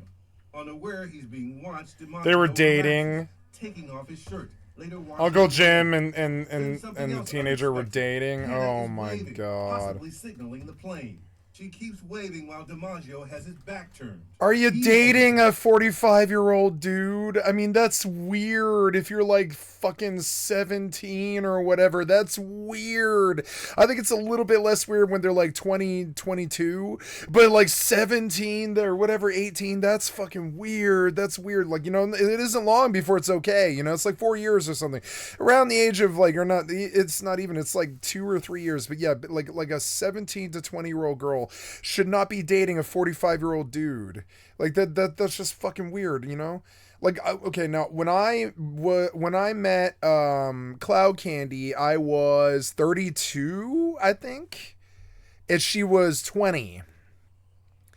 So it wasn't that weird. But as the years went by, it was, you know, and she was like 19, and as the years went by, it like got less weird. But like she was like 20. Yeah, she was like 20. She was like 20 years old, and I was like 32 or something, or no, I was like 35. Excuse me, I was like 35. Yep. Been about 8 years. Yeah, I was 35, somewhere around there. And so it was weird. I fell in love with her the day I met her, but I mean, she was, you know, but she was 20 years old. It wasn't that weird, you know. I was only like, I was 15 years older than her, but it wasn't like we both weren't young. Now it's weird. Now it would be weird. Like now I'm like 40 some odd years old, and it would be weird to date a 20-year-old. But when I was like 35 and she was 20, it wasn't that weird. You know, it was weird, and she didn't want to introduced me to her parents and stuff like this, but it wasn't like, you know, but it wasn't like that weird. When we were dating, people didn't think it was weird, you know. It was fine. Like she lived in my garage with me in the same bed for like a year, and like and the roommates didn't think it was weird that I was dating somebody half my age. Like, it was weird, but I didn't get comments and stuff because they were just like, well, but she's legal, she's old enough, you know, etc. Nobody thought it was that weird, you know. She thought it was weird. She was like, it's weird that we made such a connection, but we did. I mean, we did drugs together. Like we were very tight, like peas and carrots and stuff. And like, you know, and that was her idea, not mine. That was her idea. She like put our friendship up. She was like, you have to get me high or I'm not going to be friends with you anymore. And I was like, okay. The right tending the fire. But look, Hannah keeps waving. Is she signaling the aircraft? It was time for the FBI hostage rescue team to act. Remember, like, they don't want to alert Jim that they're swooping in, and at the same time, it's this thick brush, so they end up getting dropped like a few miles away from where they were. They hiked, I think, for 2 hours, so I don't really know exactly how far away they were, but just that they hiked for 2 hours to get to where they could see Hannah and Jim. And they waited for a moment where there was some distance between them. They run in. You can see the footage. They're grabbing Hannah and they're running. And then they say there's basically a shootout. The next thing we hear is shots fired. And we heard one down hard and jackpot. When we heard jackpot, it was an indication we knew that Hannah was okay. The FBI will not detail what happened next, except to say DiMaggio was given every chance to surrender before they shot him at 5:22 Saturday evening. These photographs of the campsite seen for the first time give a hint of what the FBI believes was a dicey situation. This is DiMaggio's tent. He has a rifle, a dicey situation. A handgun, a machete. And look right there. A machete. Handcuffs. They say that handcuffs. Jim fires a shot. He was like abducting her. And they just Are you dating or is it an abduction? They shot him like 6 times in the head, in the wow. arm, in the torso. They shot him, huh? They get Hannah. Wow. Doesn't have any physical injuries, but they airlift her to get crisis counseling. While Hannah is being questioned, she reveals that she did not know that her parents, that her mom and her brother were dead. And the FBI agents had to tell her about that. Now, this will be something disputed later, but this is what she says, and the FBI agents are the ones who notify her that they're in fact dead. Remember, in the beginning, the authorities, when they came out, they said, we don't know if Hannah went willingly or not. Well, now they came out and they're like, no, she is not a willing participant. She's a victim. I want to emphasize that during the law enforcement interviews with Hannah, it became very clear to us, very clear, that she is a victim in every sense of the word. They also said the investigation is closed. She's just young and dumb. The sheriff's office, they basically stopped talking, right? That's right. That's the end of the story, according to the police. And her father comes out and he's like, Hannah is okay, thank God, we got her. We need some privacy. Please give us some space. As for my If you daughter, let this the happen, healing process will be slow. Please, as a family, give us our time to heal and grieve. Thank you. And then they go she's back to half of California. this. But She's just dumb still and notified. inexperienced. Hannah got back to California and she ended up. She doesn't know how asking men questions are. herself, because within hours of coming back to California, she was on social media. Remember, she's 16, and so she. Yeah, she hasn't. She's just too young. She has no idea how men are, what they'll do. It's disgusting. I hate men, kind of. It's because of this sort of stuff. This is what happens when you don't when you don't watch them. It's dumb.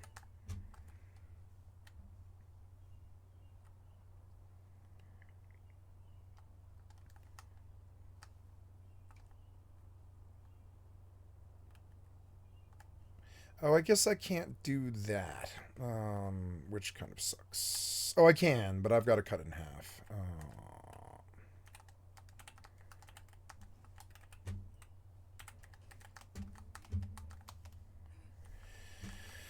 I can, but I've got to break it. That's okay.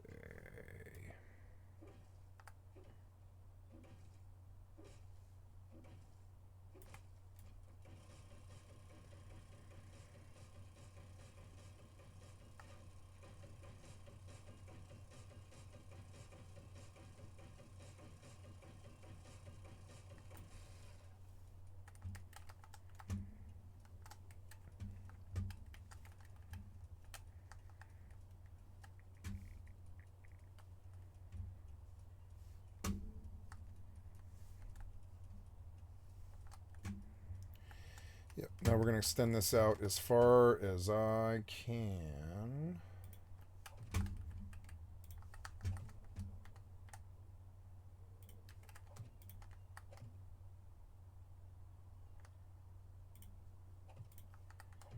I like Minecraft building. I don't think it follows physics, but I like Minecraft building because you can do whatever you want.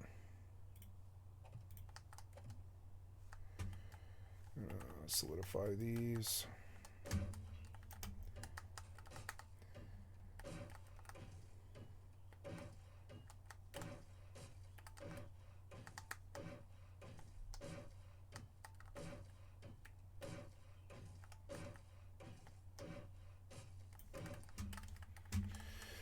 Okay.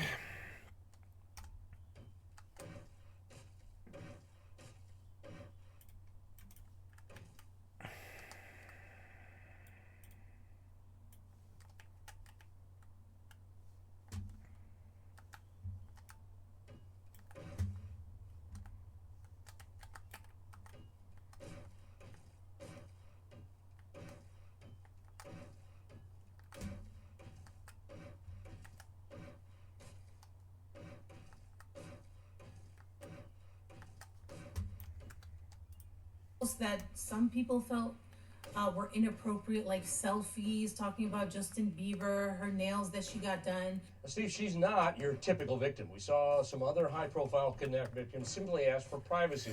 Well, Hannah has gone public. You think because she's 16 and got her hair did and did her nails that she's some kind of like slut or something? And it's weird. This is another white man thing. This is a white man's thing. They think that any girl who dresses like a girl is a slut. And I've never liked this about men.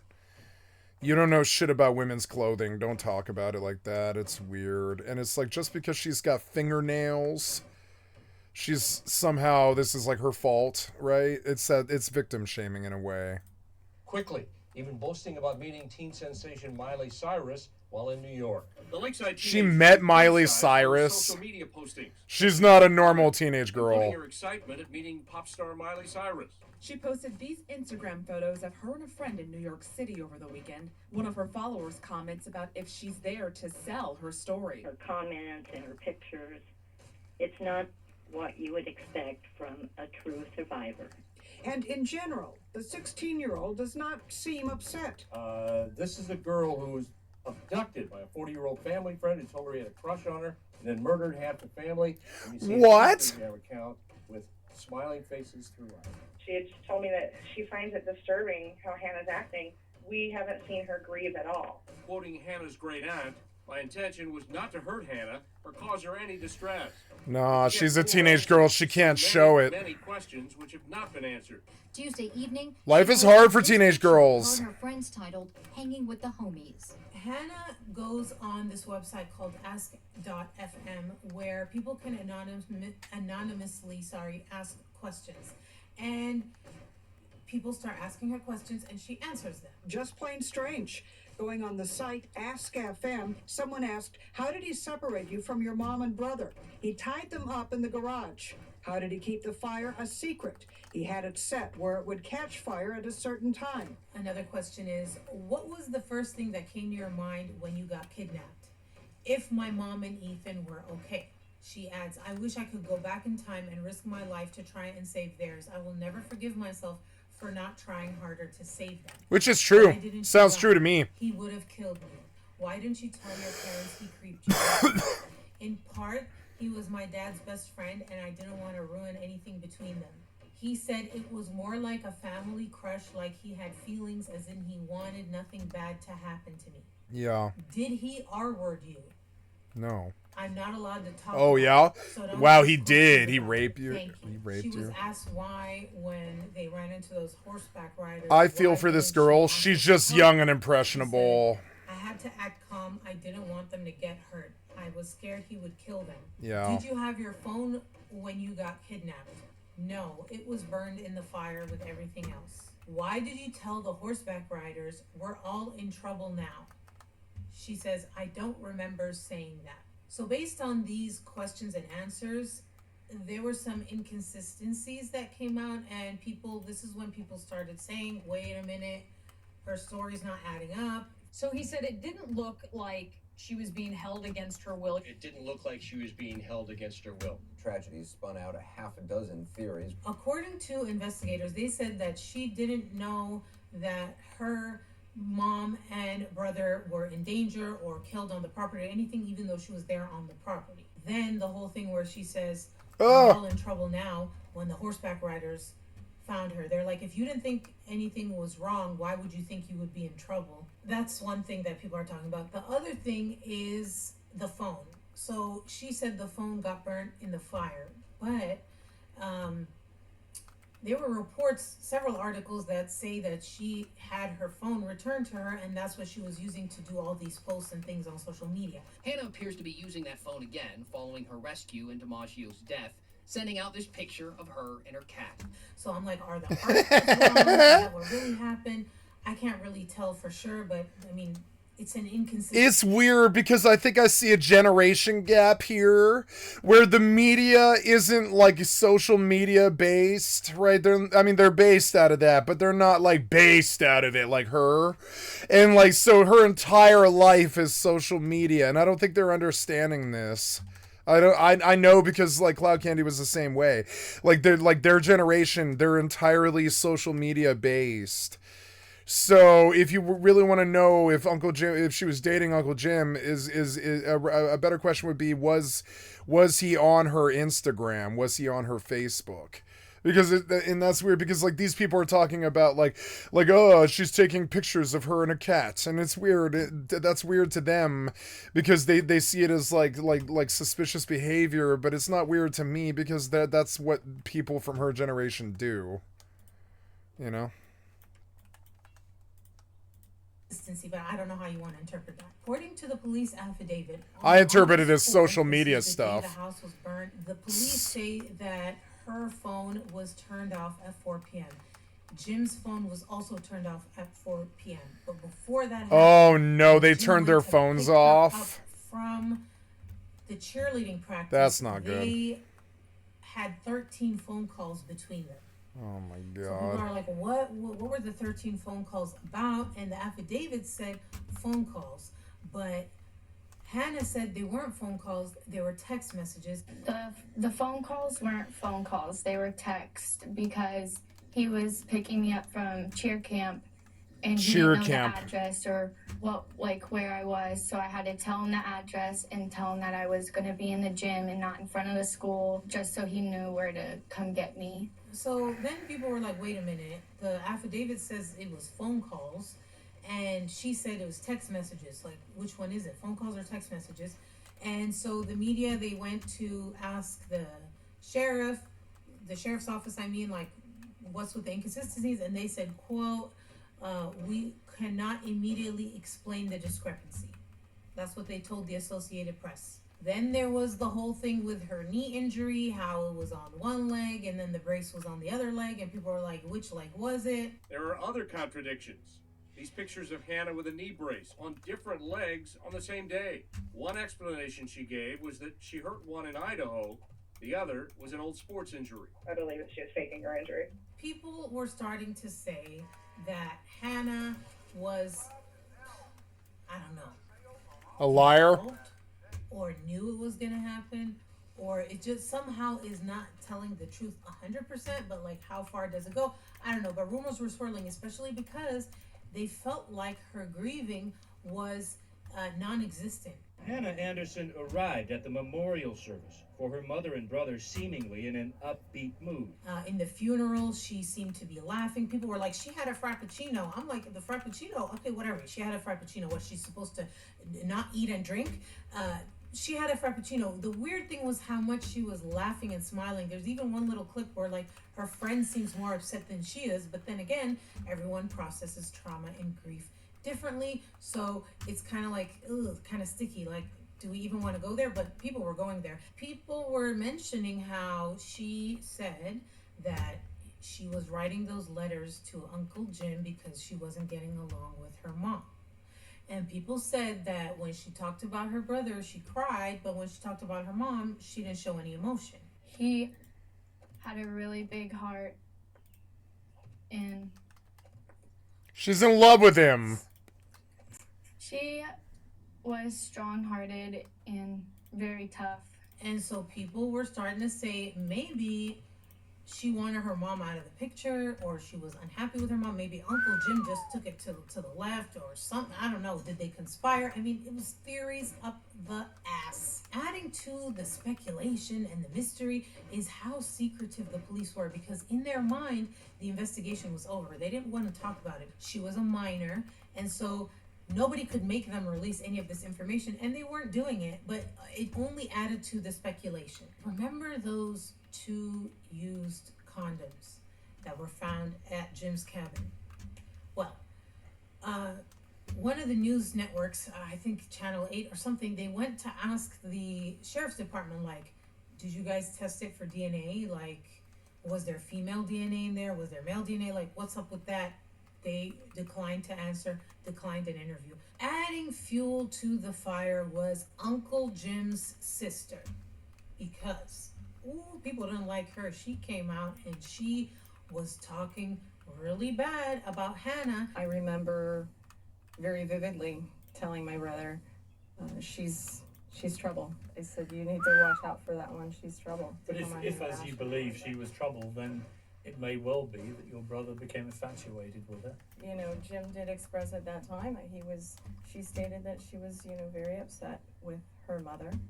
She blamed her mother for her father moving to Tennessee. In my heart of hearts, I think that Hannah perhaps got herself into a situation that she couldn't get herself out of, and I do believe that my brother gave his life to protect her. She said, quote, "I know that the Hannah Anderson that I saw a few nights ago on the television is certainly not the girl who stayed in my home 3 weeks prior to them disappearing." So the sister was trying to imply that Hannah hurt her own mom and that Uncle Jim like took the fall for it and ran away and escaped so that she wouldn't get in trouble.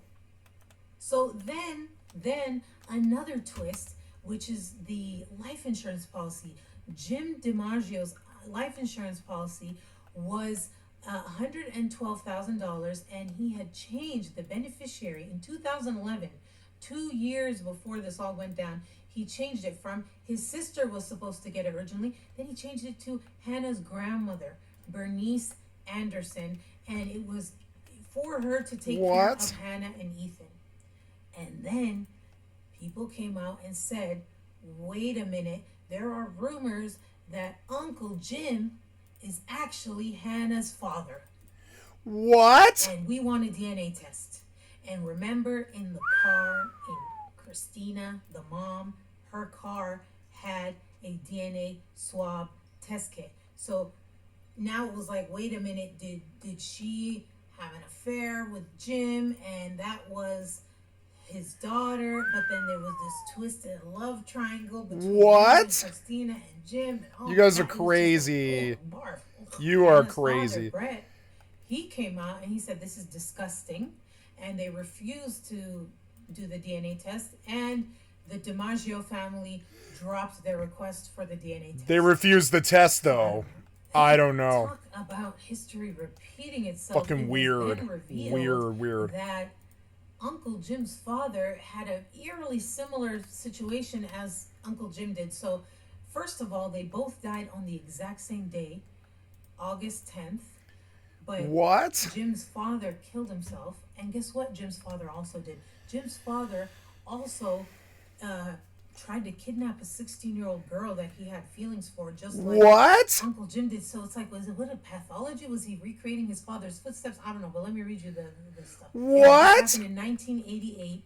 The elder DiMaggio what a weird case. Kidnap the 16-year-old daughter of an ex-girlfriend. He told a 16-year-old girl that he was in love with her, according to the girl, who's now a woman who is keeping her name confidential. After having dated her mother, quote, "He had told me that he only stuck around because he was in love with me. He wanted to take me away to a better life. After she refused, he broke into her house, holding handcuffs and a shotgun, and threatened to kill the girl, her boyfriend, and her brother." Oh my God, this is so similar. "I asked him not to kill us, and he said, 'Don't worry, you won't feel a thing.' She managed to escape after saying she needed to use the bathroom, and DiMaggio ran off." So what the hell is this? It's like if it was a movie, people would have been like, "No, man, it's too much. It's too much." So Hannah, moved on. Some people think she moved on too soon, but she moved on. She seemed to be healing. And then there was... I've got to go to the bathroom. I'm sorry. I'll be right back.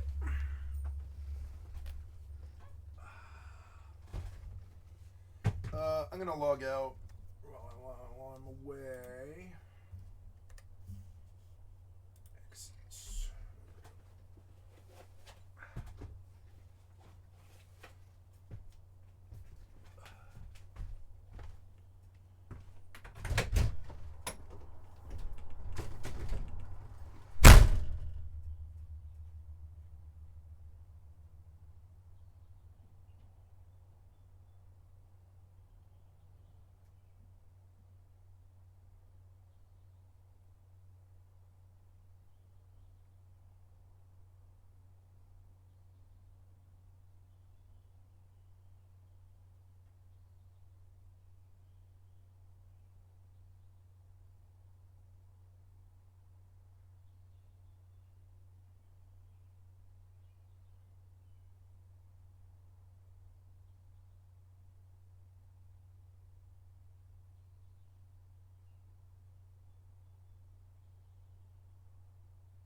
much better. Sorry about that. Okay. It's a Lifetime movie that was made about her case, and it definitely highlighted the suspicions that people had, and there were parts of the movie that Hannah was unhappy with. So she went to social media and she posted, she said, quote, "I never have them in any form of permission." I think she meant to say, "I never gave them any form of permission to make this movie or even information to put in this movie." This was in a now deleted Instagram post. "Even the preview alone has false facts and untrue events." She asked that people who support me not watch this lie of a movie. And she said, "When the time comes, I will tell my story. But again, if anyone's going to tell my story, it should be me." The good thing is she did have a chance to tell her story on Lifetime. So I think that was interesting. And I'll play clips of Hannah, older, talking about what happened. I'm Hannah Anderson, and I was kidnapped on August 3rd, 2013. I did not want to go to Jim's house. I was doing everything I could to not go. I was begging my mom, and she's like, "No, like, this is our last time to hang out with him and say goodbye. Like, this is family time. You're going." As soon as I knew that Jim was the one picking me up, I immediately got that, like, as soon as we arrived to his house, my mom's car wasn't there. I instantly asked, I said, where's mom? He told me that they probably are at the neighbor's house. When I walked inside, my mom's things were all spread out on the table. And at that point, you kind of, you don't want to think So you want to turn on the girl because you dislike that teenage girls lie all the time or whatever, or that they have sex or whatever. But, I mean, in the end, did she kill her family? No. It's always the dude with the actual problem. You can put all this stuff over on her, and maybe she was even fucking him. Who cares? Did she kill her family? The answer is no.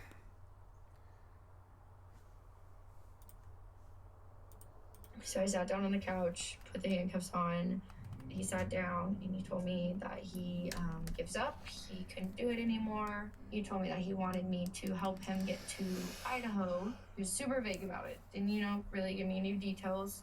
He's like, "Have you ever played Russian roulette before?" And I was obviously not. So no. He put the gun in his mouth. What? Nothing happened. She's lying. At that point, I was begging him. Why is she lying about Russian roulette? And then that's when he was like, "All right, it's your turn." And he held the gun to my head. His pupils. It's that she's had this terrible trauma and it's warped her, and she's a victim of rape, statutory rape, and it has twisted her. And she's come up with a narrative because she doesn't know what happened. Is she at fault for any of this? No, it's not her fault that he was a groomer. It's not her fault that he killed her family. Is any of this her fault? No, it's just a young, dumb, impressionable girl. And you want to lay it all on her, but she didn't waste her family. And no, I don't hold 16-year-old girls accountable. Our literally, our fucking law system will not prosecute a 16-year-old. It'll put them in juvenile, and have them deal with family court. When our court of law won't even prosecute her, I don't know why you want to blame her so much. It's weird. When literally our courts of law aren't even willing to prosecute her, then what's the deal here? It's obvious that she was a minor when this happened, and she was like taken advantage of, or was objectified, or was targeted. She's made up some self-narrative to make it more interesting than her fucking uncle was a creeper. But I mean, that's because she's probably lost her sanity, I think. I see a crazy person. That's weird. I'm not trying to, but the way she's acting is like she wants to be some kind of media idol. And this is the only interesting thing that's ever going to happen to her, and it came at the cost of her family. And she's doing as anybody who's obsessed with fame does. They make hay while the sun is shining. He just looked really scary. Just like no soul. I started, trying to force myself to throw up, anything to freak him out. And that's when he said, okay, I have some pain pills. And I just took them to humor him, whatever. I was out cold, don't remember Pain anything pills. besides waking up handcuffed inside of a car. Those are That's the truth. Now let's discuss this. See, she didn't do this stuff, but they want to put, because she had Stockholm Syndrome and because he was family and probably because she was in love with him, maybe. Which, I mean, young girls, they're dumb. They do stuff, dumb stuff, like fall in love with their uncle and shit like this. It's weird. They do dumb stuff like this. They don't know better. And I think they interpreted this as some kind of like bad acting or like negative stuff or like, like she was like part of this. But no, I don't think any of this weird sick shit was her idea. I think it's all him. They want to be like, well, it takes two to tango. She went along with it. Yeah, what would you do? What would you do? You're a 16-year-old girl. What are you going to do? Pull out the gat like fucking Arnold Schwarzenegger and shoot him? No, it's a 16-year-old girl. She's going to do whatever the fuck he tells her to do. It's disgusting.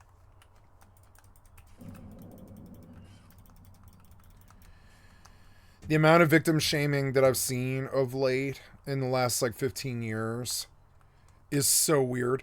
Yeah, she's young, she's dumb. That is victim shaming in a way. But I mean, like, did she do this? The answer is no. In a court of law, that's all that matters too. Crazy theory. I've got nothing but sympathy for her. Like, look at the hell that bloomed out of her life.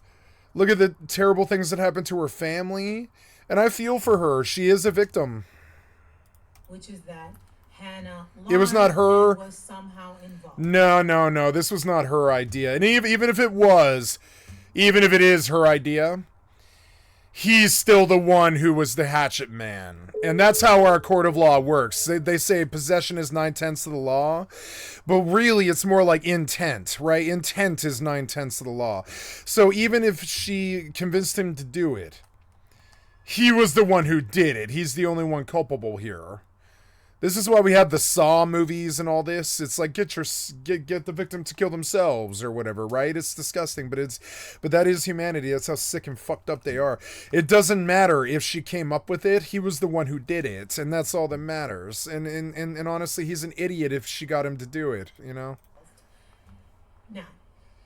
the inconsistency, and even that I would lay at the feet of a dumb, impressionable 16-year-old girl who might not know better than to have her uncle waste her family or whatever. Seriously, it's all like, it doesn't matter. All of it can be swept under that carpet of, yeah, she's 16. She was 16 when this happened. It doesn't matter what she did. We don't even prosecute 16-year-olds, so what's the point here? What's the point of even bringing it up or being like, maybe they're not even like blood, maybe he's her father and all this weird shit and they're like a serial killer couple. It doesn't matter. She was not culpable for any of this stuff. It's probably part of it, really. She's not culpable for any, that's a legal term, meaning like that you can go down for it. She's not culpable for any of this. So it doesn't matter what little weird, shitty, sick fantasies you come up with that pisses her off and it gets her aggroed in the press or whatever. It doesn't matter what you think happened. A man of age killed a girl who wasn't of age's family. And I don't see what she has to do with it, really. In a court of law, I bet in his court case, right, when they prosecuted him, well, I mean, they shot his ass because he wasted her family, you know. They shot his ass. He got what he was going to get. Look, there's like a stone seam here for some reason. I think it's the pipes. It's like a pipe. Why is there a pipe right here? Is it that drainage pipe? It is. It's a drainage pipe. And it goes way the fuck out. But it's a good source of stone. Why bother? But I mean, well, because they know that it's a terraforming game, so this is technically terraforming game gameplay, at its most honest level, a fucking drainage pipe underneath your house that you weren't even aware was there. Yeah, I kind of want to, like, chop this pipe because it's a really good source of stone. But, I mean, I don't know. How much stone did I get off that? I mean, it's not that good of a source of stone, actually. So, we want to kind of, like, keep it angled out, but we're gonna do a fucking moat.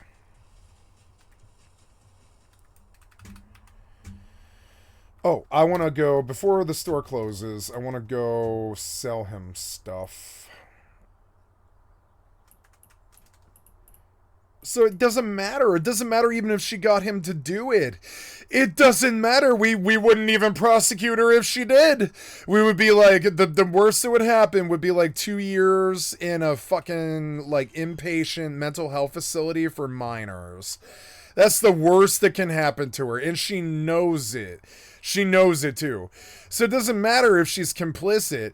She can still blame it all on being young, dumb, and 16 years old. She can blame all of it, even if she convinced him to do it, to waste her family. She's still not legally culpable for that. So it doesn't matter what you accuse her of being his daughter, of being evil, of being in love with him, of doing it with him, of getting high and then doing it with him, whatever, or fucking him, or any of this other shit. It doesn't matter what she did. She's not culpable for any of it. It's some creeper dude who wasted her family. You want to get it twisted and it's a nasty, scandalous young girl or whatever who's scandalous, who got her uncle to waste her entire family or whatever. Yeah, that might be part of the twisted story, I guess, but it doesn't matter. She's not culpable for any of it. He's the one who fucking wasted her family. It comes down to this. Yeah. She's fucked up and evil, I guess. Whatever. I don't know her. That's another problem. I don't know her. So I'm going to reserve judgment. I don't know her any more than I knew him. But he's the one who was shot to death by the FBI because he wasted her family. So, like, yeah, she might be evil and might have got him to do all this stuff, but it doesn't matter. She's not culpable for any of it. And that even makes it kind of more funny. It's actually brilliant. And her demeanor are the major. You could tell that she maybe wanted them to make a movie about this, how she got out of her small Hoosier town in Iowa or whatever it was. Where was this? It was like Indiana, right?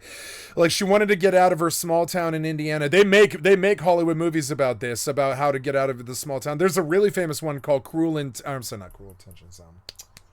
Wild Things, which is like the plot of Wild Things was fucking insane. It's one of my favorite movies, absolutely. Wild Things, they don't make him as good as Wild Things, right? Wild Things is an old 98 film, but it has so many crazy things in it. Like, there was a lesbian makeout scene in the pool.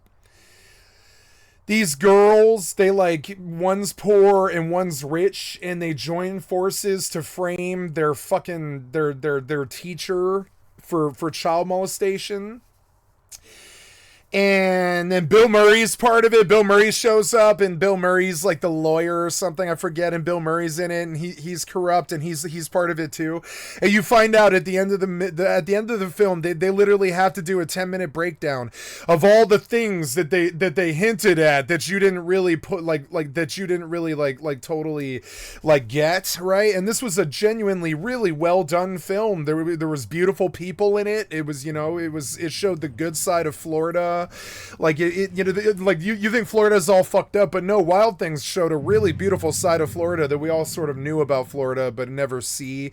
But down in the Everglades, there's a lot of people with a lot of money, and they live kind of beautiful lives, sort of. They sail their yachts, and they, it's kind of funny. But I mean, like, there is like kind of a beautiful cell of people down there in the Everglades, and Wild Things was kind of about that. What happens when the rich people who have no limits and no barriers or no boundaries or anything like that meet like a totally poor person who has no morals or ethics, who wants out of their shitty small town Everglade town, right? And so they make movies about this, and I swear to God, she pulled this probably from Wild Things. I swear to God, the plot of this particular murder story is stolen from Wild Things. She stole the plot from Wild Things. She was playing in the background with her uncle the entire time, but she learned from Wild Things that if you're under 18 and you convince people to do nasty things like murder or robbery or fraud or scamming and shit like this, the fucking, not only will the prosecution not do anything to you for all the terrible things that you did at the age of 16. And this is how a lot of gang culture works, believe it or not. One of the reasons gang culture is so bad in America is because it takes kids who cannot be prosecuted and throws them out on that corner to sling crack. And the people who move the crack are underage, and the people who sling the crack are underage, and the people who call out the warnings, the clockers who call out the warnings when the pigs are coming, and all this other stuff, they're all underage. And the whole thing, the game, right? The drug game, right? They call it the game, right? The whole thing about the game, and smart people know this, like me, I know this. Like, and I've used it before too. It's unfortunate, but I did. I've used minors to drive me and stuff like this when I was a drug kingpin, because I knew that they wouldn't do anything to me or them. Like I could blame the drugs on the minor, and they wouldn't do anything to the minor. In Trailer Park Boys, they call it jail dummies. They're the kids that you blame for whatever it is you did, so that nobody goes to jail, because they won't prosecute the kid, right? They won't prosecute the kid. The worst that'll happen to the kid is like 2 months in juvie. You're a drug dealer. You can pay him 10 grand for that. The kid's gonna be like, oh my God, you're giving me $10,000? Yeah, I'm giving you $10,000. You were a good boy and you went to jail and you didn't snitch on anybody or mention my name. So yeah, I'm giving you $10,000, because that's not shit to a drug dealer. That isn't shit. Paying that kid that I knew to drive me around while I dealt drugs and stuff. He didn't feel bad about it, and I didn't feel bad about it. And I told him why I was doing it. I was like, if anything bad happens, if we're pulled over with drugs, I blame you. You say you don't know anything, and you say when they take you to the jail cell, you don't ever say a fucking word. I was like, if you want this money, you've got to promise me that you won't say a fucking word, because there's a whole system here and there's a reason why I'm willing to do this. And I told him, he was a good friend of mine named C, and he was a good friend of mine. I wasn't really willing to get him busted or hurt or addicted or anything like that. So I told him all that. I was like, I'm not willing to get you hurt. You're a friend of mine. But what you can do is you can take a drug charge for me and then say you know nothing about it. And he was like, I just say nothing? And I was like, yeah, it's going to feel like they're busting you, because I'm going to say the drugs are yours, but you just say, no, I don't know anything about it.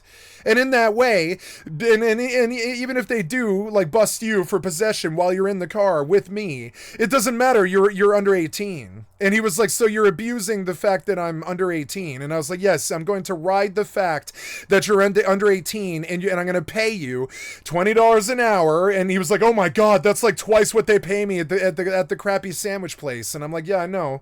I'm going to pay you $20 cash, no taxes, no bullshit or anything like this.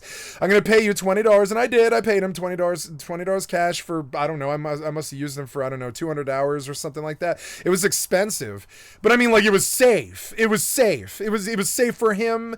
It was safe for me. And he was like, so you're riding the fact that they won't bust me? And I was like, yeah. So we roll around with felony weight, but it's never more than an ounce. And if they bust us, I say that it's, I say nothing, you say nothing. And if they bust us and there's some sort of, if there's some sort of charges, you don't get one because you're under 18. They won't do anything to you. And I was like, I'll deal with it if I catch a charge, which I did. No, he wasn't with me when I caught my charge, but I mean, like, but I did. I dealt with it like an adult. I dealt with my charge when I caught it, like a good drug dealer. I dealt with my charge. I knew, and he wasn't part of it, and neither was any of my other friends, like A or any of this. Like none of them were part of it either. I brought some rapists into it and tried to sell them out in my community. I brought 2 rapists in my community, tried to bring them to justice by selling them out to get out of a charge, and that's what you do in the game. You don't face the charge. You have some kid handle the weight for you. So if they get busted, that's just some kid. What are they going to do to him? They're going to make him stay in juvie for a couple of days. I know, because I've been there like 5 times. What are they going to do? They don't do shit to you, even if you get busted. I got the worst charge I've ever heard of a kid getting, which was a high-speed chase with possession of ecstasy, which is a controlled Class A felony substance, and marijuana and paraphernalia. And I was 17. I led them on a fucking high-speed chase and all that. But even then, I was only in the juvie, I think, for like 10 days, right? For a felony high-speed chase and possession of a Class A felony substance, right? I did 10 days in the juvie. They fed me, you know, and I had my own room, and I was allowed to watch television. I mean, like literally, like, you know, they're not torturing you in there.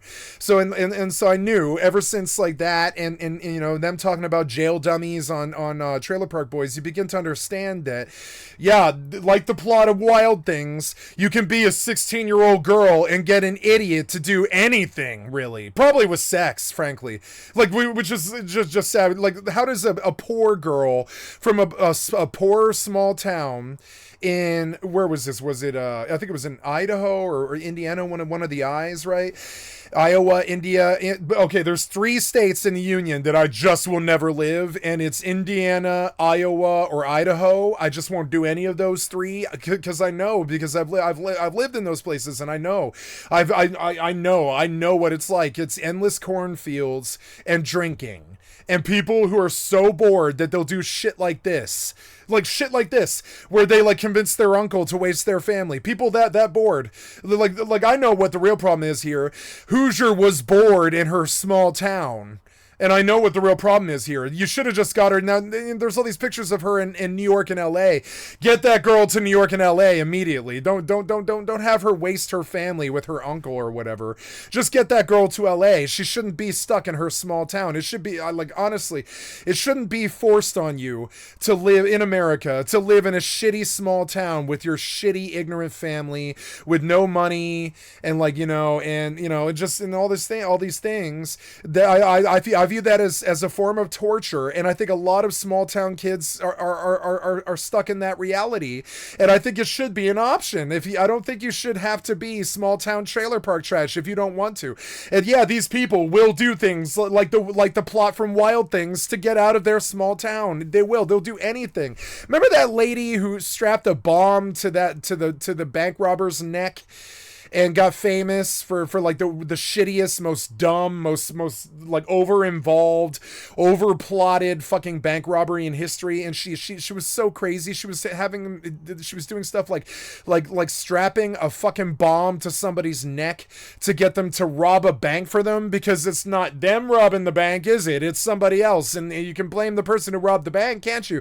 Technically, if you got a dumb jury, which is frankly more and more common, and probably more and more, sadly, a fucking thing of reality now, is every year that goes by, our juries are only getting dumber. So if you could get somebody else to commit the crime, you might get, like, especially in a small town, you might get such a dumbass jury that you might walk. And we hear stories like this all the time, like those kids who crashed their boat into the bridge, right? And killed one of them, and then the father shoots the family. You guys remember that? It was the Murdoch case. It doesn't even matter if they have money. The Murdochs had money. It doesn't matter if you have money. If you're stuck in a small town, you're fucking miserable. You're fucking miserable. If you don't want to be in a small town and you're fucking stuck there, it doesn't matter if you have, because all your friends and family are there, and everybody that you know is there, and your home is there that you invested $1 million into, and all this other stuff, right? And like, what can you do? You can't get out of that small town, so they do crazy ass shit like that Murdoch case. Or I swear to God, that's how I felt about Making a Murderer, is I felt like these are dumb hicks who will do anything to get fucking famous. Anything at all. Though, and on top of it, they're not totally dumb either. They watch movies like Wild Things and they think, what's to prevent me from doing a Wild Things in my personal life? And this 16-year-old girl is smart enough and more intelligent enough. Like, not even intelligent either, emotionally intelligent enough to understand that she can probably get wasting her she can't stand her family, and she hates her mother because her mother probably cheated on her father or something like this. So she hates her mother and hates coming home from school and seeing her mother every day in her shitty small town. And she dreams about being Miley Cyrus, like Wild Things or whatever. And money is of no object to her. And she's already sold her body at the age of 16, probably to her uncle and stuff, because she wants out of poverty and she wants out of like being a fucking hick, being a small town, you know, country bumpkin. We know that. I know because my best friend Cloud Candy, she's got this exact same story too. She doesn't have the murdered family story because she's not shitty like that. She's just not shitty like that. She has good morals and values. She has a strong moral code. I've seen her operate. I mean, I know, and like it's one of the reasons why I love her. But I'm very sympathetic to the fact that she's a Hoosier, and while she loves everybody in her small town and she's friends with everybody in her small town, she hates living in a small town. She would rather be Billie Eilish or Lana Del Rey. I know she would. And she came to Denver looking for that reality, and she found me. And like, you know, it's weird, and it's not like I was looking for her. You know, she found me. We were just both in the same back of the same coffee shop and stuff. And I realized that she wanted out of her small town as bad as I wanted the government out of my goddamn face and telling me what to do about drugs and throwing me in prison all the time for drugs and chasing me for drugs since I was 17, busting me for drugs since I was 17. And I saw something akin in her which was this desperate desire to not be normal. You know, that's the one thing she is not. She is not. Like Cloud Candy is not normal. Not in a bad way either. But like, for instance, she's got 7,000 friends on her Instagram because she is an Instagram model. She's got 7,000 friends on her Facebook because she's a Facebook model. She's been a Facebook model since she was 18 years old. She didn't try to do this. It just happened. People proposition her all the time. Like men with money, when they see her in her personal life, they walk up to her and they're like, I'll give you anything. Like literally, I've seen it before. You know, I'm one of the reasons we were friends is I just refused to do that with her. I propositioned her, yeah, because I was in love with her. And I did the same thing that everybody else does to her, but I did it differently. I was like, I'm propositioning you because I'm head over heels goddamn in love with you, and if you need proof, consult the 35 pieces of love poetry I wrote against my will and sent to you in a text in the last couple of years. She loves that poetry. It's insane.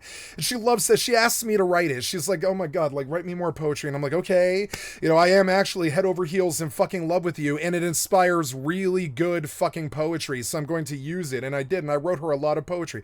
Our fucking text message back and forth over 7 years was like a book. I've asked her permission to sell it before. I'm like, you know, our text message that we've had running, you know, I deleted this text message conversation, by the way, too, because it incriminates her. It doesn't incriminate me, but it incriminates her, so I deleted it. It does, you know, there's nothing there that incriminates me because it's all past the statute of limitations. But there is stuff in there that incriminates her that isn't past the statute, so I just deleted the conversation.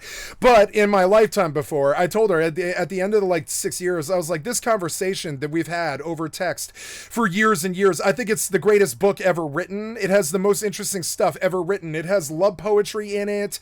It has stories of what happens when you grow up in a small town. It has stories of what happens when you grow up in the big city with a drug addiction. It has all these crazy things. And I asked her, I was like, if I give you half of the money, can I sell our text conversation? And she was like, yes. And I see what you're saying too. She was like, this is the craziest conversation probably anybody's ever had. And I was like, yeah, I think it is. You know, it's weird. And like, you begin to realize that like, yeah, I'm in love with her. It had nothing to do with the fact that she was half my age or anything like this. I wasn't grooming her or anything like that. I did it all legal. You know what I'm saying?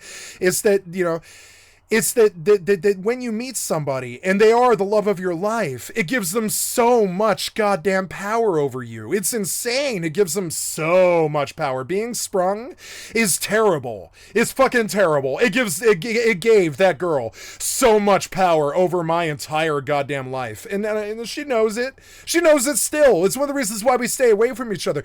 Because the love is profound. Her current boyfriend doesn't understand it. Her last boyfriend didn't understand it. The love is deep and it runs profound. We were like soulmates when we met. I didn't want it. I didn't want it like that. I didn't want to be in love with somebody who was half my age. I didn't want it like that. She knows it. I tell her all the time, like, you know, like several times in my life, I have been like, here's where I stop talking to you forever because I'm bad for you. I've got you addicted to drugs.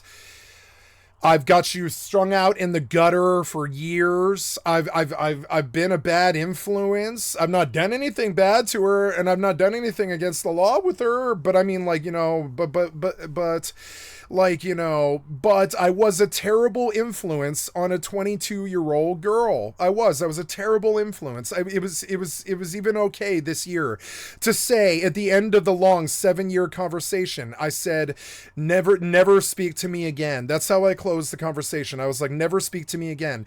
Now, this is not because I don't want to talk to her or that I'm not in love with her. It's because I'm bad for her. You know, I'll always be bad for her. I'll get her strung out in the gutter whenever. I'm like that guy in Casino that like, I'm really more of a before rehab friend. I'm like that guy that Sharon Stone runs around with on her husband in Casino, right? And I've never been successful. I've never had money. I've had several different drug addictions. I've got problems. I've got friends who don't speak to me anymore and stuff like this. And I've never done anything that would scare anybody. You know, I really haven't. I've not done anything that besides sell speed is the worst thing that I've ever done. And like, you know, but I've never done anything to harm anybody that would ever get anybody to hate me or anything like that. Like nothing weird, you know? And so it's weird. Like, I conducted my business like a law-abiding, like, you know, citizen, but I mean, I wasn't a law-abiding citizen. I mean, I didn't harm anybody. I didn't, you know, but I did deal drugs and run in the gutter and hang out with prostitutes and drug dealers and kingpins and all types of weird shit. And I told her when I met her, inside of meeting her inside of a year, like, I met her and we didn't see each other again for like 9 months or something like that. And then there she was in the back of a light rail one day, because she lived in the fucking shelter, the youth shelter. She lived in the youth hostel down the fucking street, because she was like young enough to still get help and live in a shelter. She was like 20 and they would still help her because she was 20 years old, you know, she was still a kid. But like, you know, but like, so they would still help her because they could see that she needed help. She was in from out of town and all this, but that was all going to end. And I kept warning her. I was like, around the age of 21 or 22, they're not going to help you anymore besides some food stamps. And she was like, wait, no, they've always helped me. And I was like, no. And it happened. And so I did something to help her with that too. I got her pandemic unemployment assistance because she was out of work. And I just helped her file for both taxes. I paid $200 to help her file her taxes. And then I filled out the form for her so she could apply for pandemic unemployment assistance because she qualified for it. But because she didn't have $200 to pay for the taxes, she couldn't get qualified for her PUA. So I helped her qualify for her PUA and helped save her life. She was able to move back to her hometown. She was able to get a place and settle down. She was able to have children and stuff like this. And I helped her the way that she helped me, you know? And she gave me friendship at the darkest, hardest time of my life. Times when even my family wasn't totally there. They were there, but they weren't totally there. They weren't even in the same state, you know? But she was in the same state.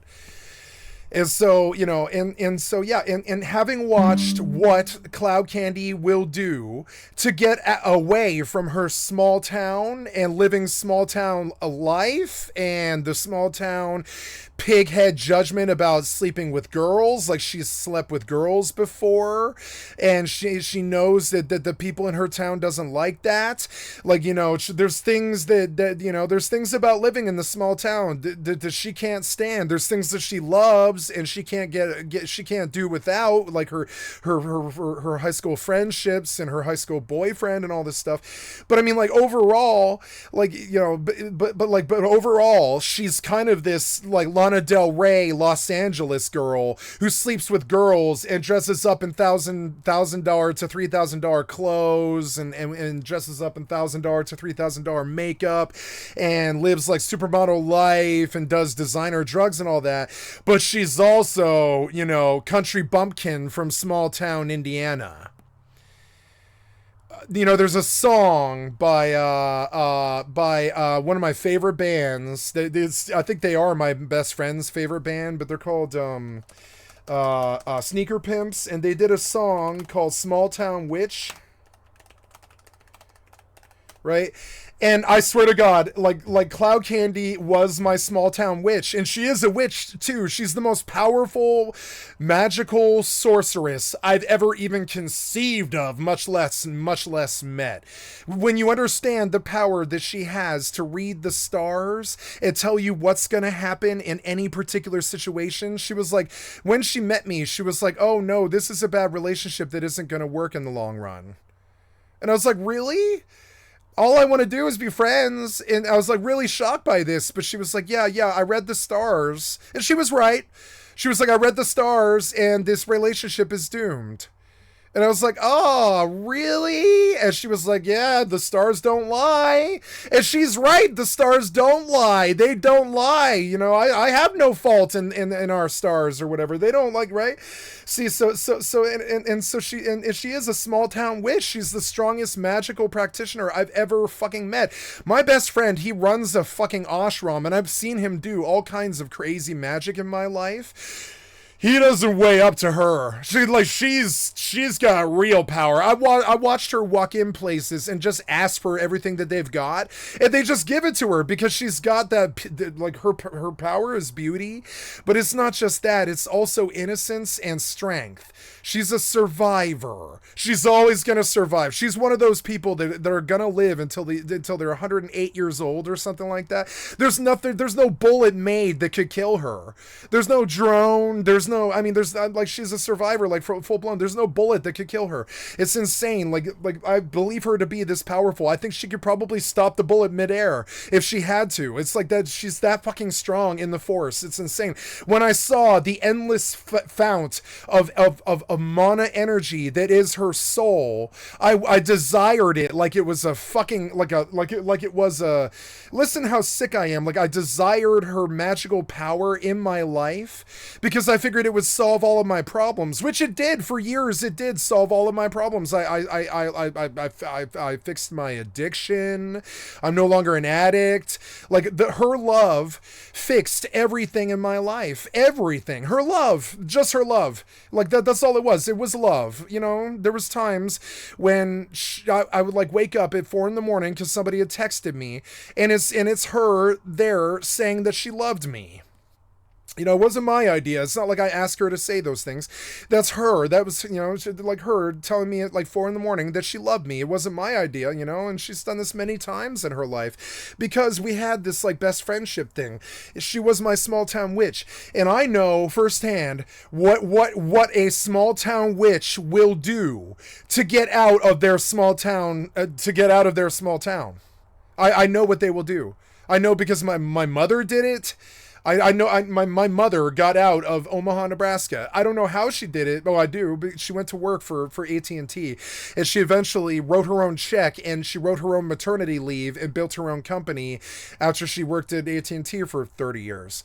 And she got out of Omaha, Nebraska. Do you understand that there's things like building Starlink, or I don't know, what's another one?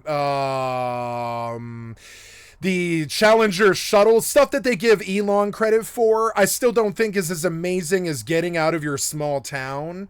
I think it's harder to get out of a small town as a small town witch than it is to take the Challenger shuttle, than it is to build a company from zero and eventually build the Challenger shuttle. I think it is. I think it's harder for a small town witch to get out of small town than it is for Elon to reach the stars with his shuttle, right? And so I have some sympathy for this, right? And so the lyrics to Small Town Witch aren't that very nice either. And the album Bloodsport by Sneaker Pimps, which is the album the Small Town Witch is off of, is half of it is about how love is a blood sport, as small town witches will come and mess you up. And and they're so Loretta Young silks, right, that they're gonna fucking spin you around to get out of their small town. And that's who Nellie Hooper was. Nellie Hooper, like you can tell that when the sneaker pimp started, I'm sorry, Nellie Hooper. I'm sorry, it's not. I'm sorry, Nellie Hooper was the main producer of the Sneaker Pimps, right?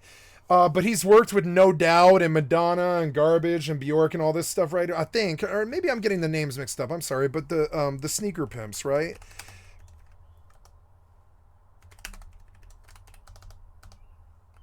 So the Sneaker Pimps, right? Was Kelly Dayton. Sorry, it was Liam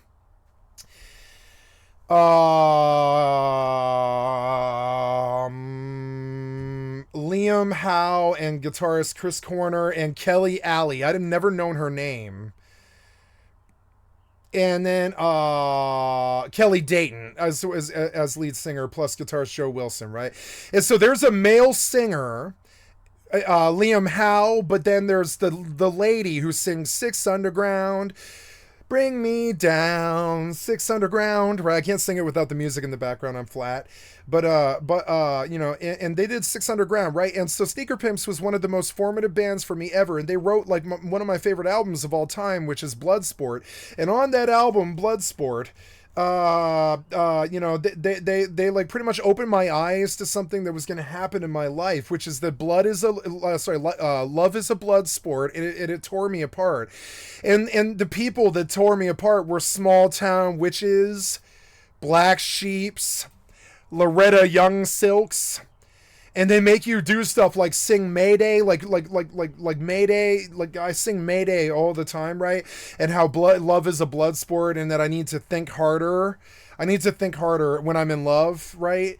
Think harder, right? And Kiro TV, I'm convinced, is about Kurt Cobain. I swear to God, this was like their love letter goodbye to Kurt Cobain, which was like every time, it's Kurt Cobain. I'm convinced of it because they're singing about Hero TV, but they named it Kiro TV because of the K in Kurt. I'm fairly sure, and I don't know what Kiro TV is about, but I really believe that Kiro TV is about Kurt Cobain because that's what Kiro TV was for me for about 10 years. The only thing I ever heard on the radio was Nirvana, and so and my biggest hero was on the radio, and because he was on the radio and was my biggest hero, I believe I killed him.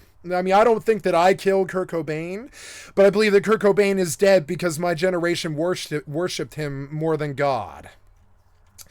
I think the same thing happened to John Lennon. And so these songs like Small Town Witch, right? Like See Black, See Bloom, Died on an Impulse Over You, Caught Like a Corpse, Crawling Around a Dream and Loving You, right? And She Hangs on Youth, Crushing Any Feet to Fit the Shoes, Stepping It Out with a Size 12 Mouth and Cursing You. Small Town Witch, Come to Mess Me Up. Small Town Witch, Come to Mess Me Up. Small Town Witch, Come to Mess Me Up Again. She whored and she graced, bitching with the bottles, saving face, blowing it out as the jury's doubt is laid to waste. See black, see bloom, choked up on a heartburn, bleeding through. How does it feel when the ones that feed are biting you? And these are lyrics that mean a lot to me about like stuff that happened in her life, stuff that happened in my life, stuff that heartburn that almost killed me. I woke up drowning in my bile in the madhouse, and that was the closest I've ever been to death. And I had to call an ambulance because I woke up drowning in my own bile because losing her made me, I was so bitter and so sick over losing her that I was drowning in my own bile. So they had to start giving me pills. I'll go get them.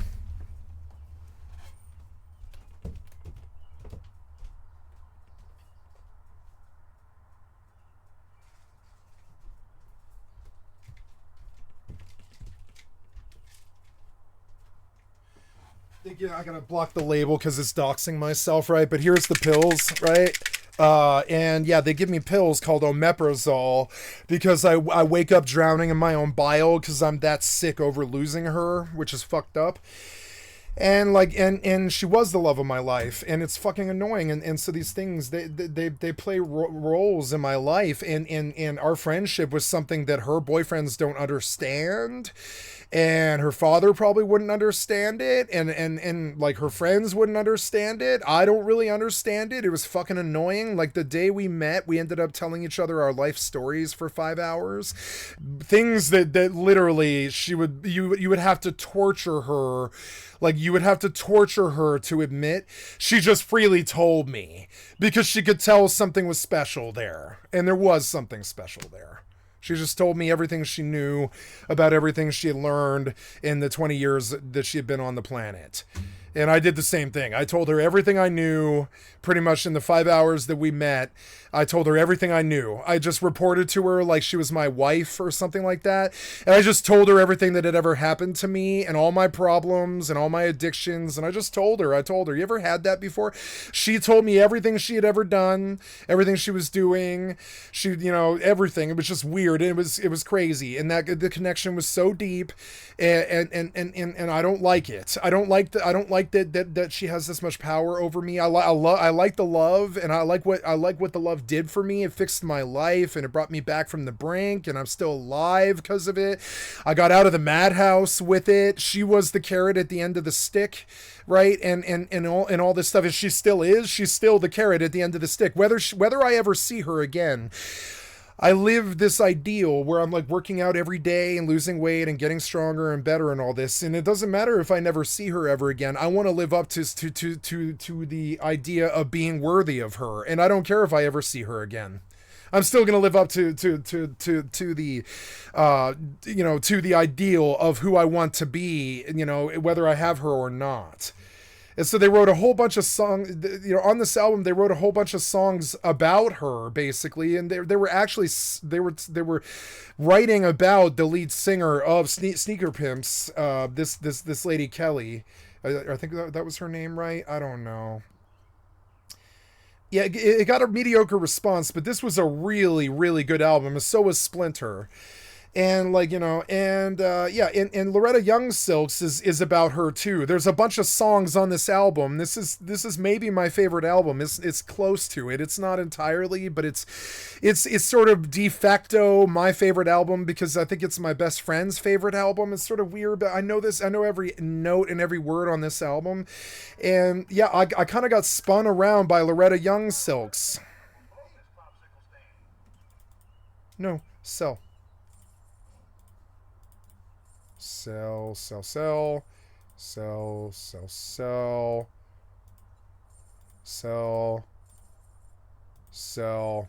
I sell that? Oh, I can, but it's worth only $3. What about that? That's worth $100. Crushed sand. I'll take that. 1,300. Okay. That's okay. Yep. And is there anything worth buying? Solar cells, nitrate powder, any nitrate at all is worth it. I'll take nitrate powder, yeah. And gunpowder. Oh, he kicked me out. That's okay. We sold everything we were trying to sell. I should log off this game because I'm not really playing it.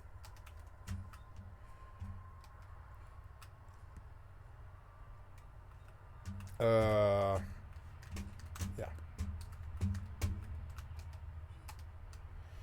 I am starving to death and infected and I don't care.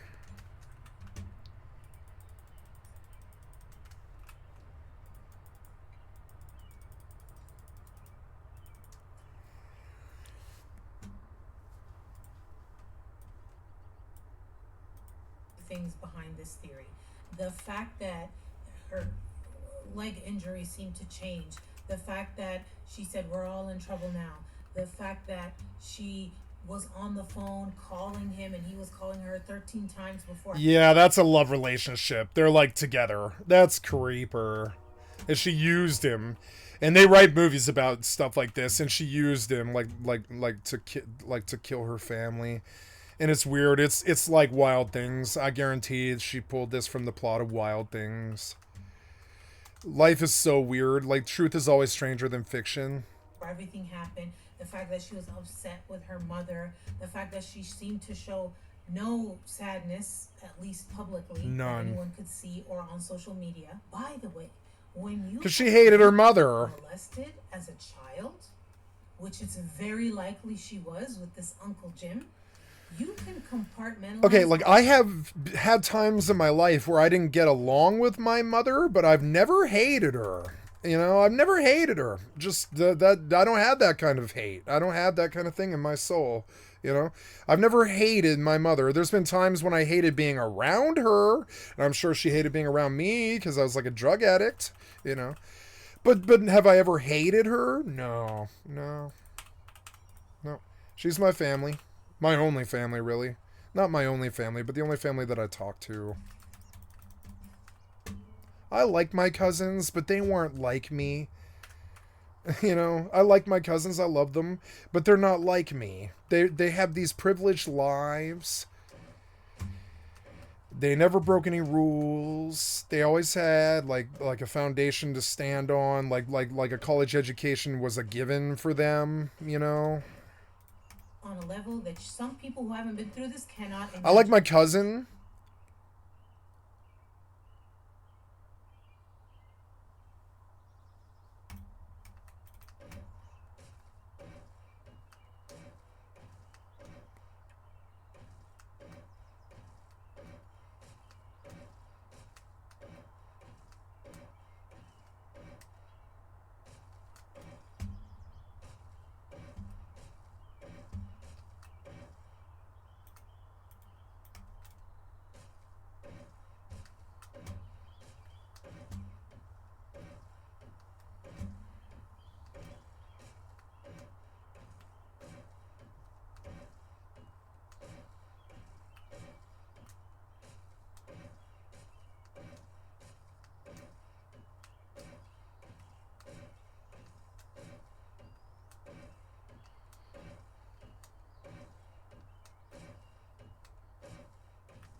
I will reach out to my cousin. I haven't spoken to her in 15 years or something, and I want to share my phone number with her. Trust me, you can compartmentalize. You can. She was awesome. She's always been awesome. Like, you know, she's always been awesome. Like, I've never had an issue with her. And, like, you know, and I would say that I always sort of had an issue with my father's family. And I always sort of had an issue with my mother's family a little bit because I'm an idiot and I've got my own personal problems, you know. But I never had an issue with my cousin. She was the only one, I think, out of that whole pack that was actually like me, you know. like actually shared maybe some of the same sort of history and stuff. The rest of both sides of my family, I don't share anything in common with at all. And I really would have liked to have shared something in common with these people, you know. So I'm going to reach out to the one family member that I did feel like I share something in common with, because maybe we can be there for, you know, graduations or something, like, or whatever. I don't know. Maybe I can be there at her, you know, her husband's funeral or something. You know, I want to be there in her life when she should see family, you know. I could travel to go see them for Christmas and just do like a one day journey to Old Town and see them. You know, her husband owns, or at least if they're still together, I don't know if they're still together. I haven't spoken to them in 15 years, but her husband owns several bars in a major metropolitan city, and he doesn't own the bars. He owns a bouncer business, and he supplies bouncers to all of the bars in a particular metropolitan city. And he was way more successful than anybody else I know. And it's no surprise to me that my cousin married him, you know. He you know, on top of it, that guy's a killer. When he was 15 years old, he got in a white gang fight between two white gangs in his city, in the inner city. And they stormed the crash spot, or whatever you want to call it, like the crash house or the flop house. You know, they stormed the flop house when he was 15 years old, and he shot 3 people, killed them. And he did 17 years.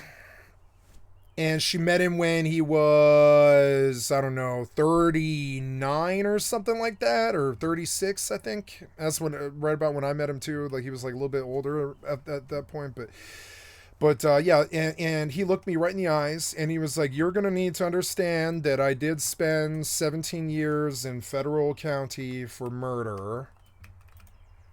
And he was like, "They came to my drug spot, and they were intending to kill my brothers, the people in my gang, so I shot them."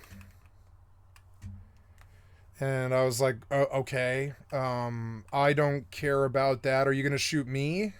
And he was like, no, I have a strict vow of nonviolence. I've adhered to it since the day I went into prison.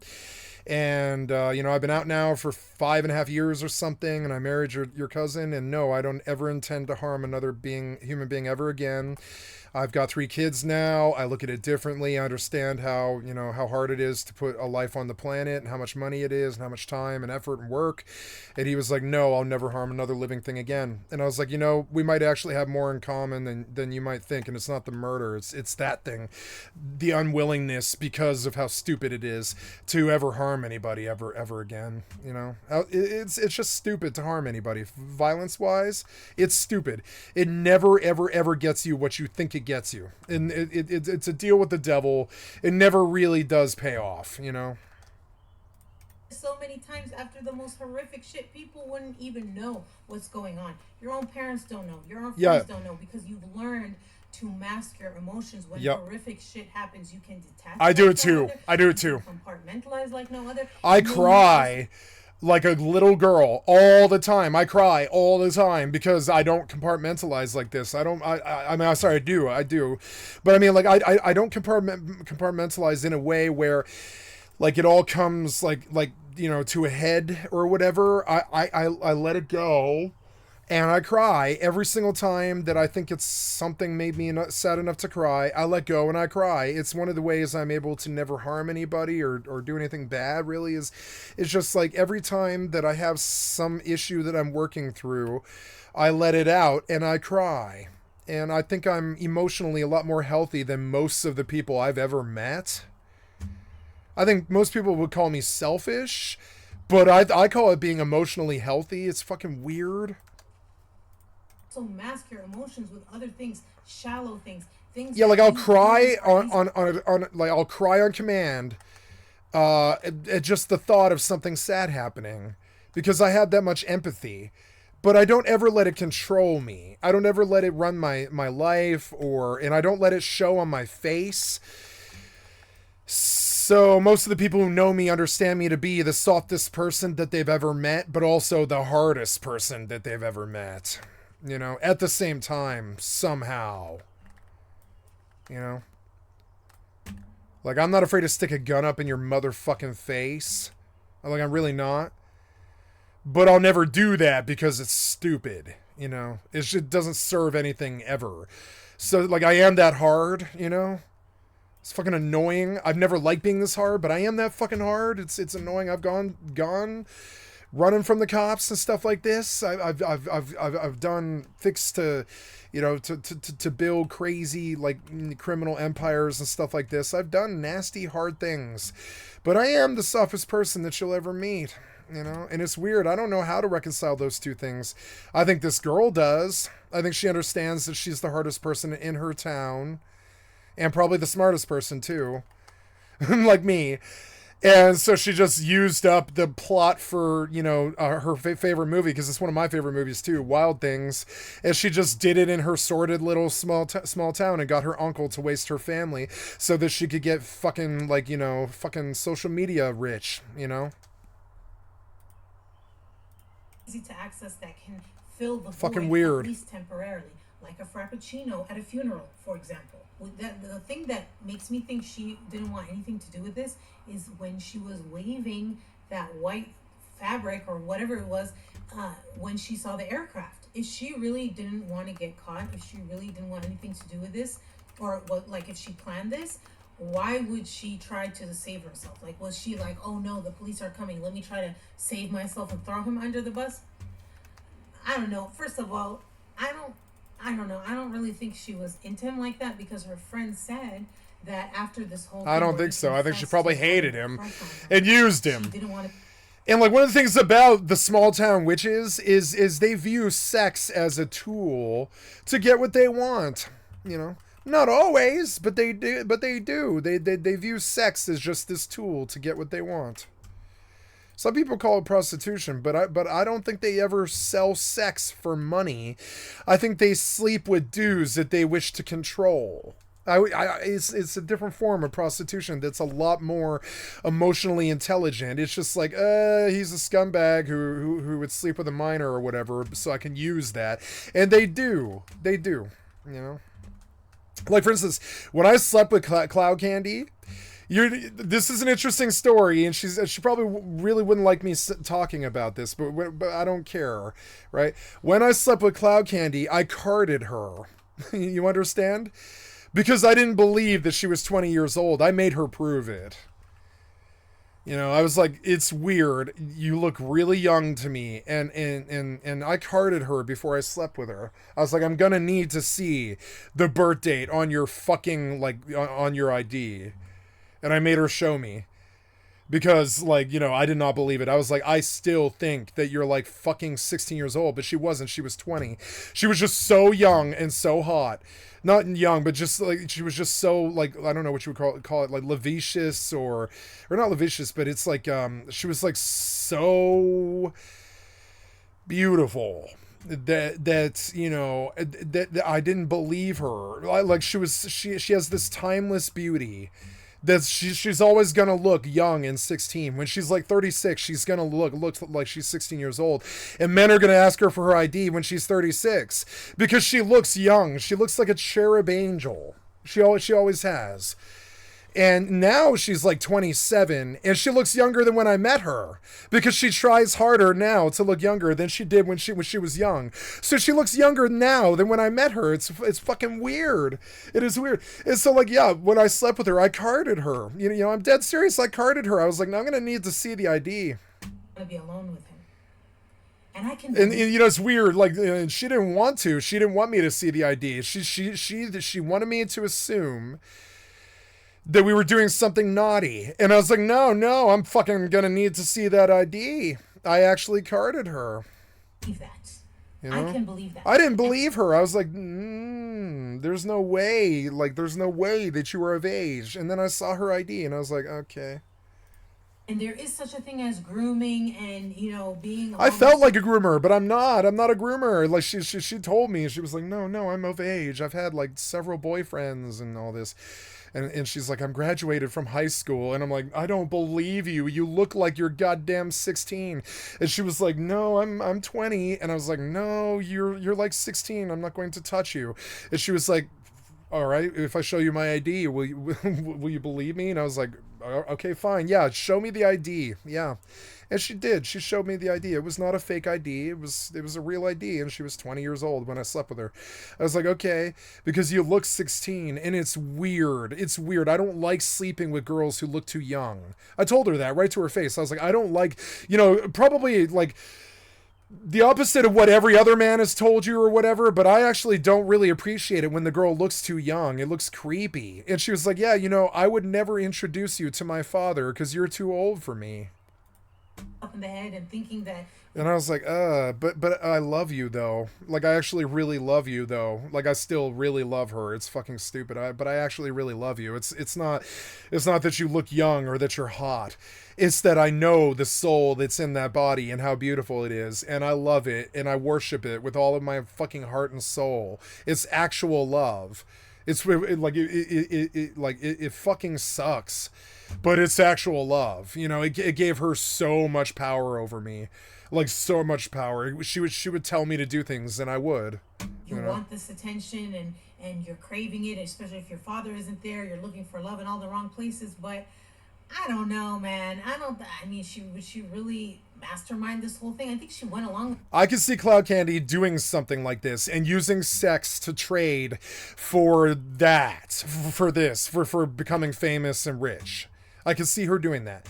Now, she wouldn't and didn't, because she's better than that.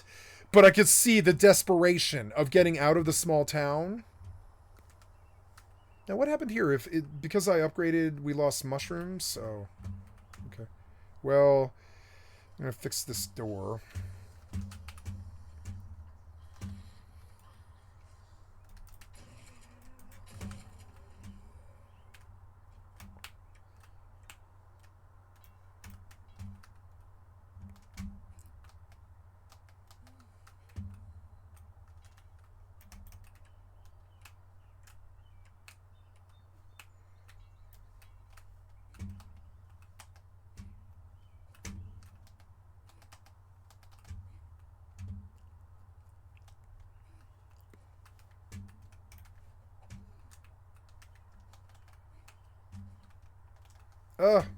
No.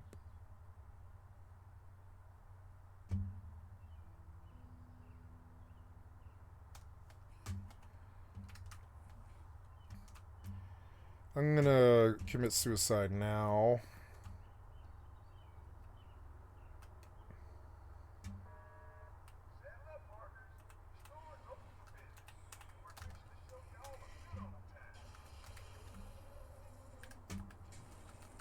Oh.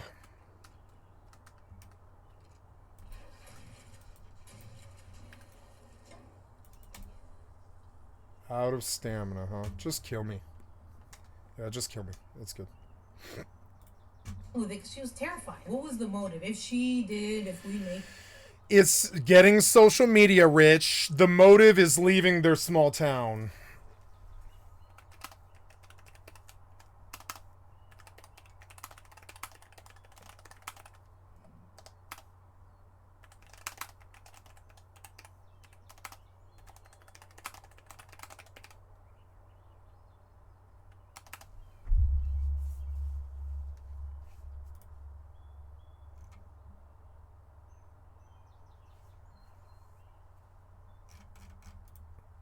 All the mental gymnastics, and we say that she was somehow involved. Why?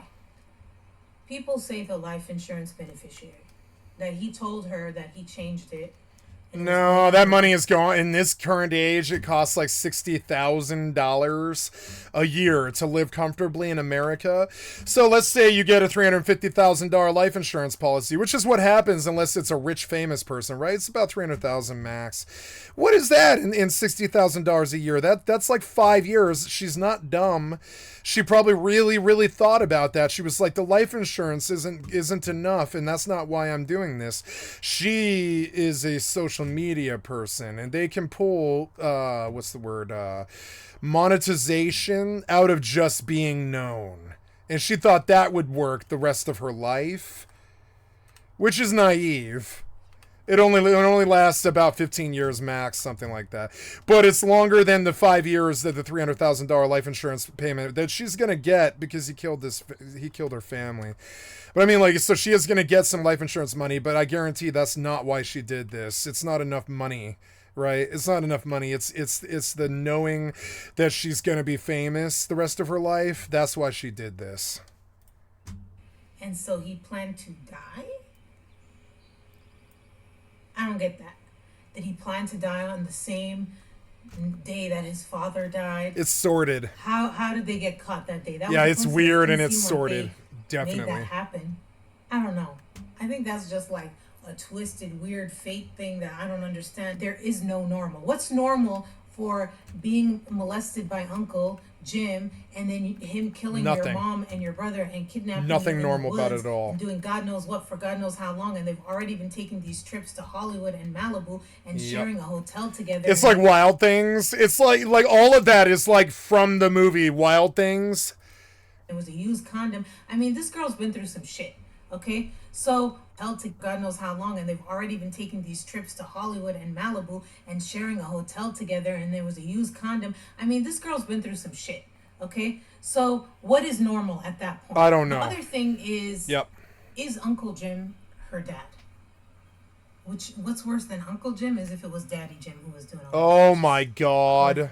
I don't know. That one is not...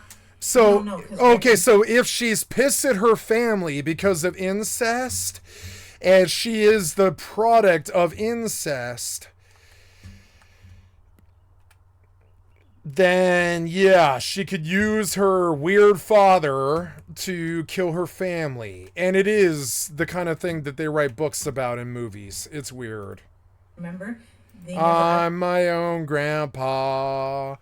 I'm my own grandpa. Actually proved it one way or the other.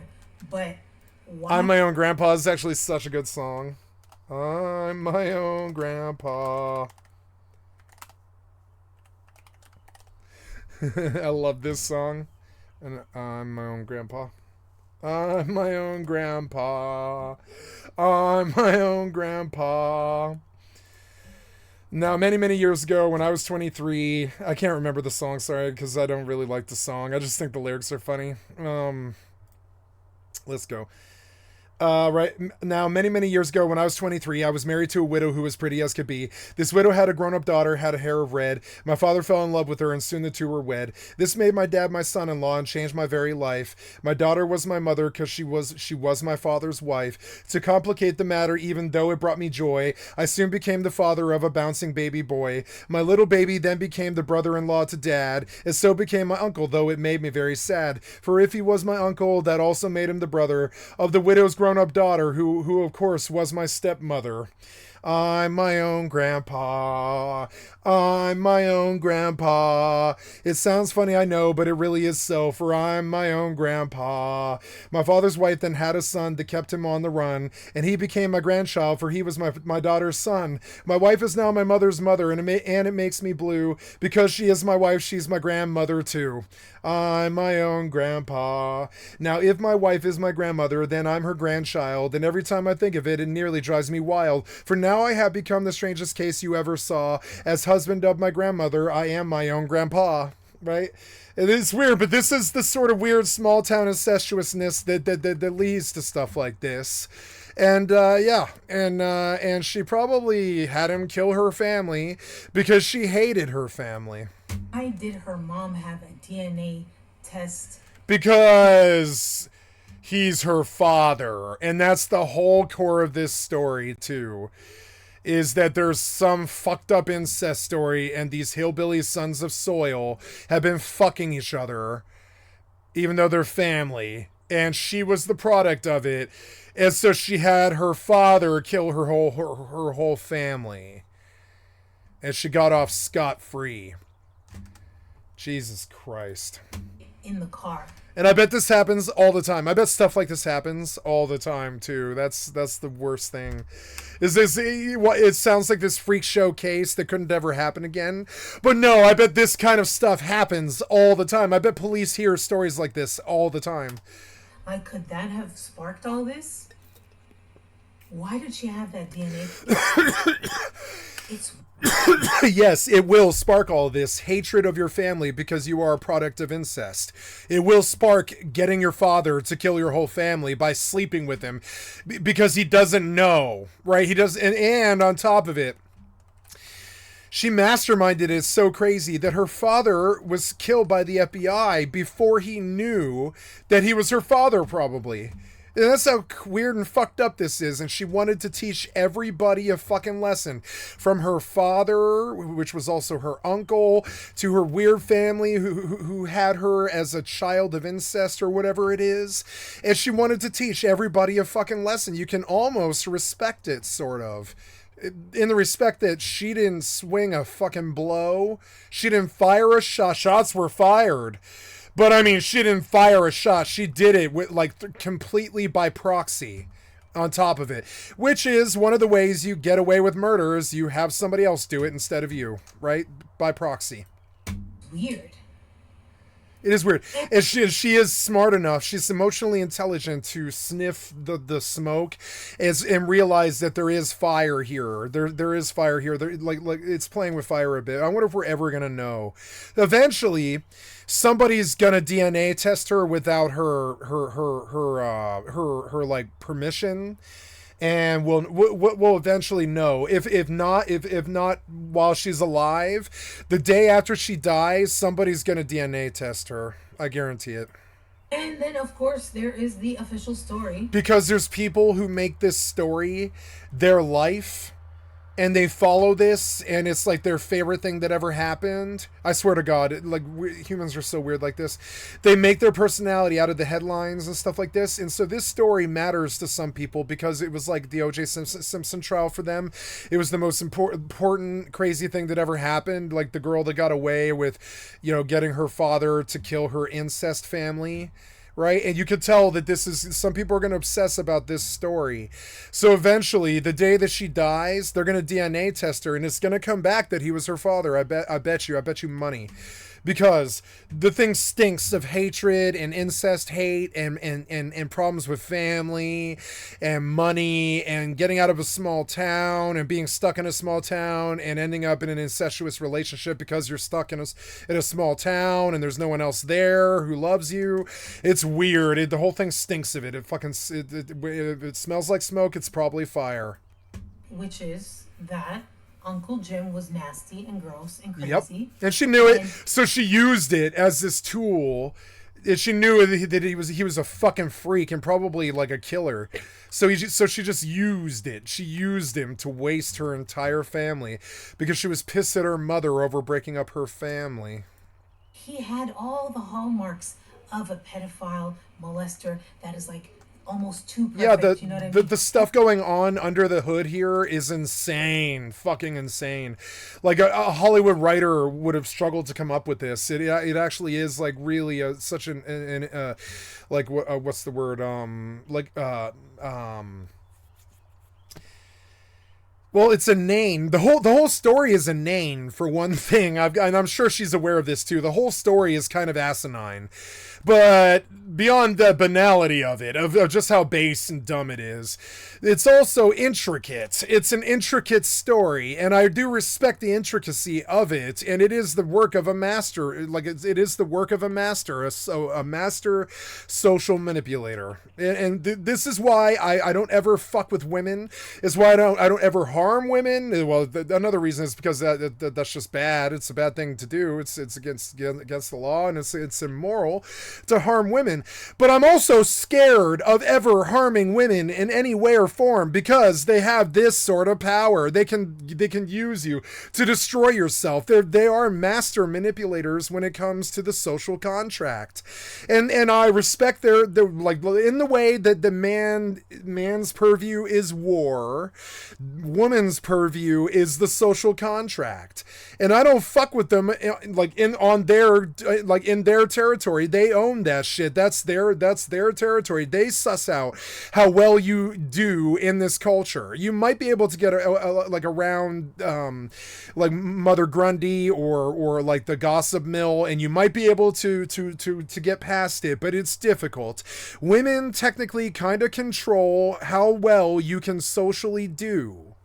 And they can do this as a poor woman, too. They can do this with even if they're poor. They can control the social contract in a way that makes it whether you're successful or not, as a man, as a woman, as a child, as anything. And so, yeah, I don't fuck with women when they, like with stuff like marriages or cheating or like, you know, I don't fuck with women in their territory with stuff like this. And I don't do things that get people pissed at me to the degree that they would ever want to hurt me. Especially women, because they control the social contract. If you don't know that, then you're an idiot. You don't fuck with women on their fucking in their territory, which is the social stuff. You just don't. You don't fuck with them. This woman was fucked with. You can see it. And she is a woman. She's a killer, but she's a woman, right? Like this girl that got her fucking father uncle to kill her incest family. Remember, all of that stuff is a social contract thing, and all of those things shouldn't have been bad for her. And you can tell that living in a small town was like torturing her, and it is like torture. And I can relate, and I know what it was like for Cloud Candy and what she's done to get out of her small town life. And I've seen how bad that can be for certain people who are truly beautiful and truly talented and truly are masters at things. You know, this can be really bad for a grandmaster to be stuck in a small town with a deadbeat husband and an incest family. That's a higher problem. It's like a higher mess. How do you solve that issue? Well, you get your weird incest father uncle to kill your whole incest family so that you don't go to jail, right? Everyone was like, he's a great guy. Oh my God, he's great. He's great. Then I found he's great because he loves with his whole heart or whatever. I don't know about that.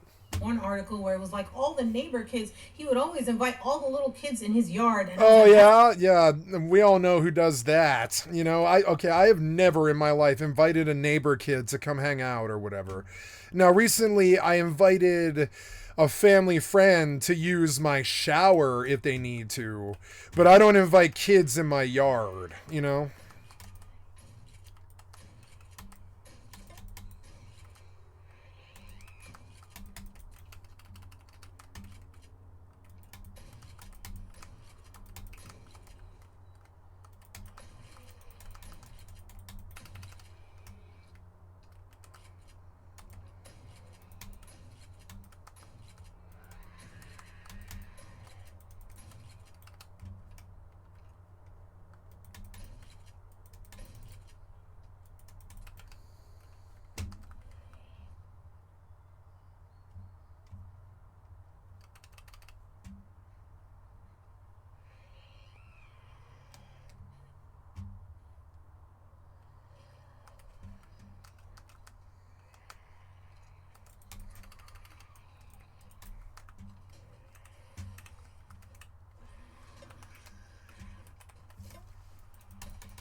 I'm gonna catch a bite.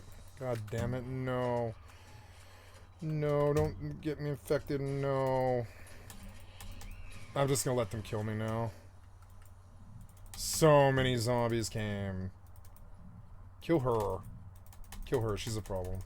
Yeah. Let them kill me.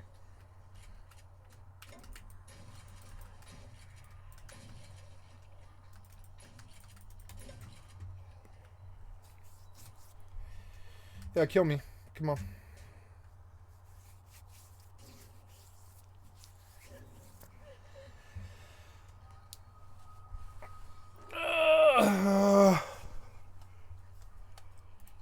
That sounds weird. Like, whenever grown people want to hang around kids, I'm like, something's wrong with you. I don't trust you. You're weird. Like, I'm sorry. Yeah, like I guess teachers are a thing and like daycares and stuff, and I think that fits for women who like to nurture. But I think it's kind of weird when adult dudes are like, I want to be around kids. You know, that is weird. You know. I don't like being around kids. I don't. Unless, like, they're my... Like, the only reason I even met Cloud Candy was because we were at a coffee shop, you know, and kids hung out there quite a lot. She wasn't a kid when I met her, but I mean, like, you know, but she was young, you know? And even then, it's, like, for a time limit. If you're an adult and you really like being around kids, I think that's weird. I'm sorry, maybe I didn't. I was like very surprised. Messed up in the head, but I really do think that's it. Make it like a red flag goes up, and I'm like, you're weird. I'm watching you. Why are you here? You should be hanging around people your age. It's weird. Kids are annoying. Stop. He was always around, and he was so perfect. That's all part of the process, right? Yeah. He was hanging around, looking for an opportunity. As Hannah grew up, hit puberty, she's a very beautiful girl. She probably got on his radar in that disgusting way, and he had access. Then her father goes out of town and tells him, take care of my family. Now he really has access. Things started escalating. He felt bold enough to say he had a crush on her in front of her friend. This guy is crazy, and he's bold. Then you add in the pathology of his father and what his father did. Yep. It's like, come on. No matter what Yep. Hannah's involvement is in this situation, no matter what. I almost want to start this one over and listen to it all over again, and I think I'm going to, because I don't remember the particulars of the case. Let's see her again. It was the ugliest of nightmare scenarios. In the ashes, a shocking discovery. Christina Anderson bound and gagged. Nearby, her 8-year-old son, Ethan. Her daughter, 16-year-old Hannah, was missing. The prime suspect, a trusted family friend. I'm begging you to let my daughter go. She knew that and everything else. Hannah was rescued. So every time that Uncle Jim or whatever his fucking name like came up, she was forced, like he was probably forced to tell her about his father and how his father was like a weird, crazy abduction rapist. And she knew this, that he was exactly the same. She knew that he was the exact same as his father, basically. So she used it. She knew what his weaknesses were. She's not dumb, you know? She's obviously not dumb. She might actually be a genius, because usually it takes like high IQ to spin something this crazy, you know? But quickly became a victim of backlash. It didn't look like she was being held against her will. As the official version of this kidnapping may not be true. There were times she might have been able to escape her abductor, James DiMaggio. Tragedies spun out a half a dozen theories. They say Hannah was wearing pajamas, kept looking away, and muttered, I think we're all in trouble now. I think we're all in trouble now. The story of Hannah Anderson has taken another turn tonight. A member of her own family has turned on the young kidnapped victim. Her great aunt is quoted as being disturbed by Hannah showing no grief. Critics calling her story, quote, fishy. There are holes in her story. The deeper you dig, the more you find. Today I want to talk about Hannah Anderson. This case is very polarizing because some people think Hannah has been not only the victim of a horrific crime, but also the victim of victim blaming. Other people think there's more I think to it's the victim story blaming. and that she's not totally innocent. But Especially because I think my suspicion over this being all bullshit is not victim shaming. It's just sussing out the bullshit, you know? But I actually don't care what she did. I don't care. I mean, I care, I guess, because I don't think her family would be dead if she didn't do it. So I think she's evil. But she didn't do it. And the problem is, that sicko, he was probably going to act out and do something like this. I don't know. There are some inconsistencies and details that create more questions than answers. So I want to do what I usually do on my channel. The case itself is grisly. He like burned her family alive. Who the fuck does that? Just stab them or something. That's creeper. To like put somebody in a burning building and let them burn while they're tied up. That's a different form of sick. You know? Especially children. How could you live with yourself when you know that a little boy is like, you know, in that burning building? That's fucking weird. As the facts, we'll discuss the theories, and then you can decide for yourself. This video is sponsored by Fabulous. Fabulous is the #1 self-care app designed to slowly help you reach your goals. Fabulous has over 30 million users and uses behavioral science techniques. It's like having a coach in your pocket. My goals are to be healthier and more grateful, but sometimes I feel like I need to do everything all at once and then I get overwhelmed. I usually start off way too strong and then I burn out and then I don't end up achieving my goals, which is why I like Fabulous, because they start you with slow, easy steps and they slowly build your routine. And this technique is backed by behavioral science. They make it fun and rewarding.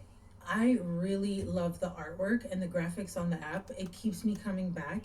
And Fabulous Premium allows you to build an unlimited amount of routines, offers premium coaching, and it has additional features like support groups and more. You can do the habit tracking, which uses behavioral science-backed techniques and reminders to build habits, or they even have dedicated programs called journeys that guide you with regular letters for your specific goals. Start building your ideal daily routine. The first 100 people who click on the link will get 25% off a Fabulous subscription. So the whole thing started on August 4th, 2013. It was in Lakeside, California, which is near San Diego. It was a Sunday when a 10-year-old boy noticed his neighbor's log cabin was on fire. He told his mom, Jim's house is on fire. Jim's house is on fire. Jim was James DiMaggio, but he was known as Uncle Jim. Always an uncle. When firefighters arrived on the scene, at first they focused on the cabin. It was on fire,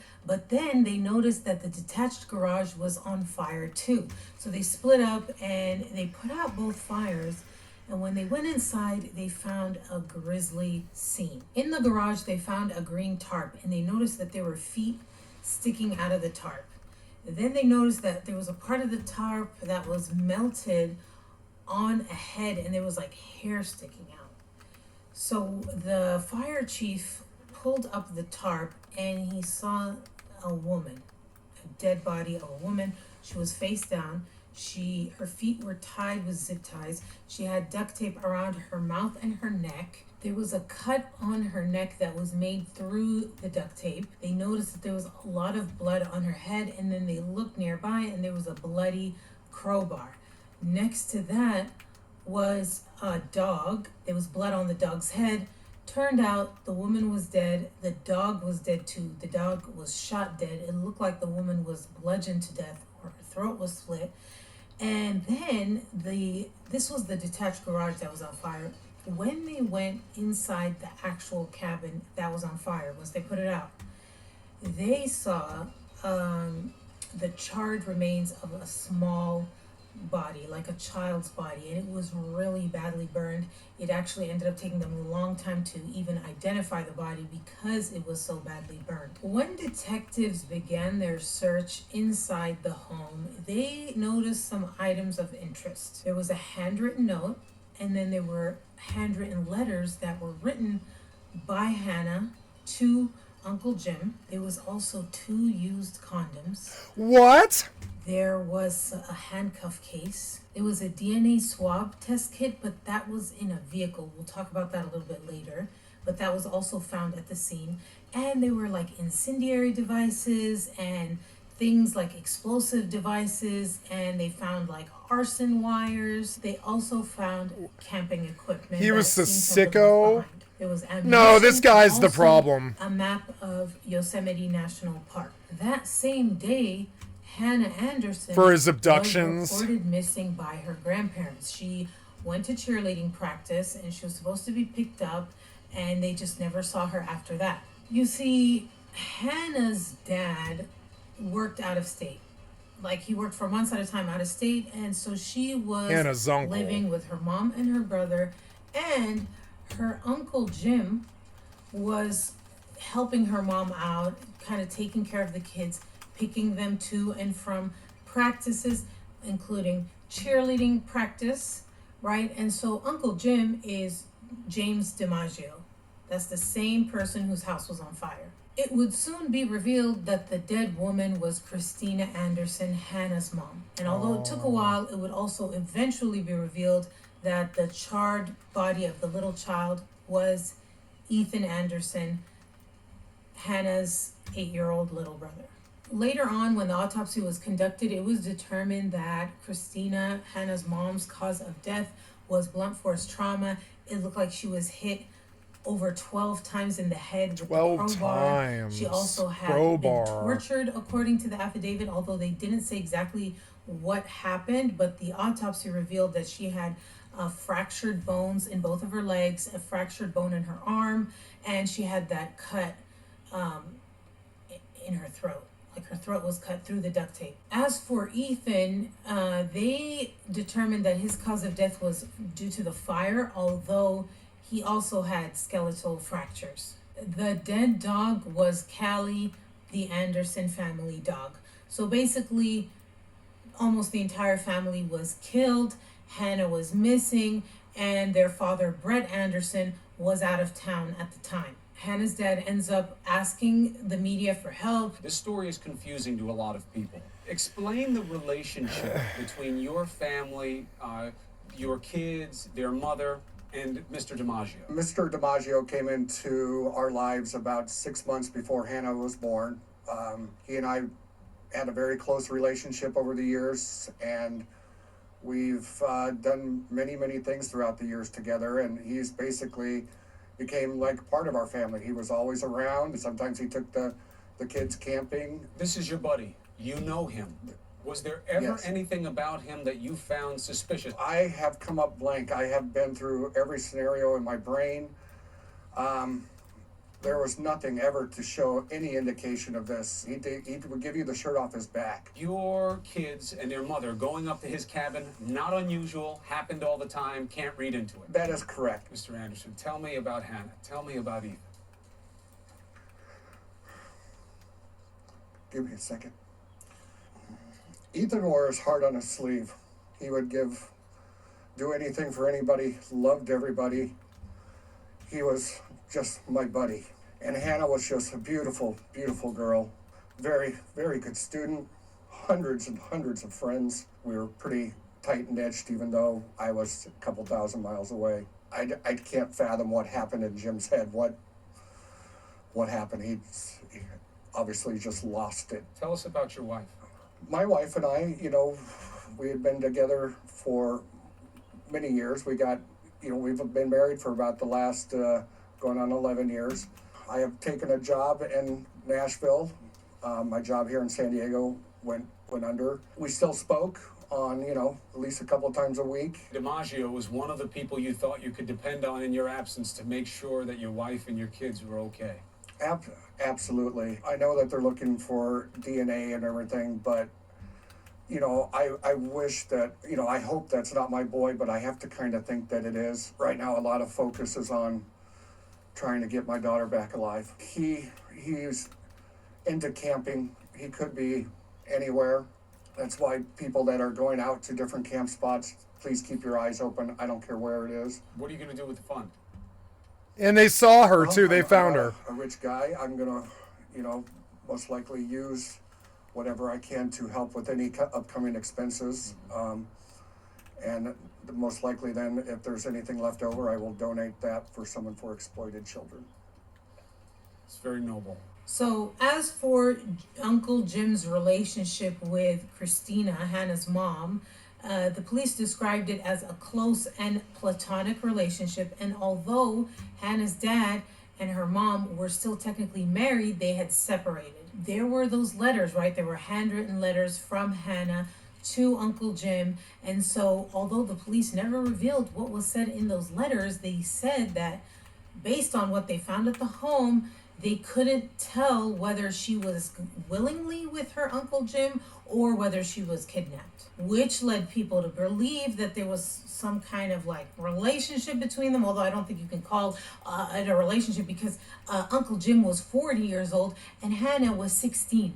Although police didn't say what was in the letters, later on Hannah would do an interview and this is what she said were in the letters. In the letters, were from a year ago when me and my mom were getting along very well. Me and him would talk about how to deal with it, and I'd tell him how I felt about it, and he'd help me through it. They weren't anything bad. They were just to help me through tough times. So while Hannah was missing, friends of hers came out, or a friend actually came out and said that she was there when Uncle Jim told Hannah he had a crush on her. We were driving home and he just said that he had a crush on her.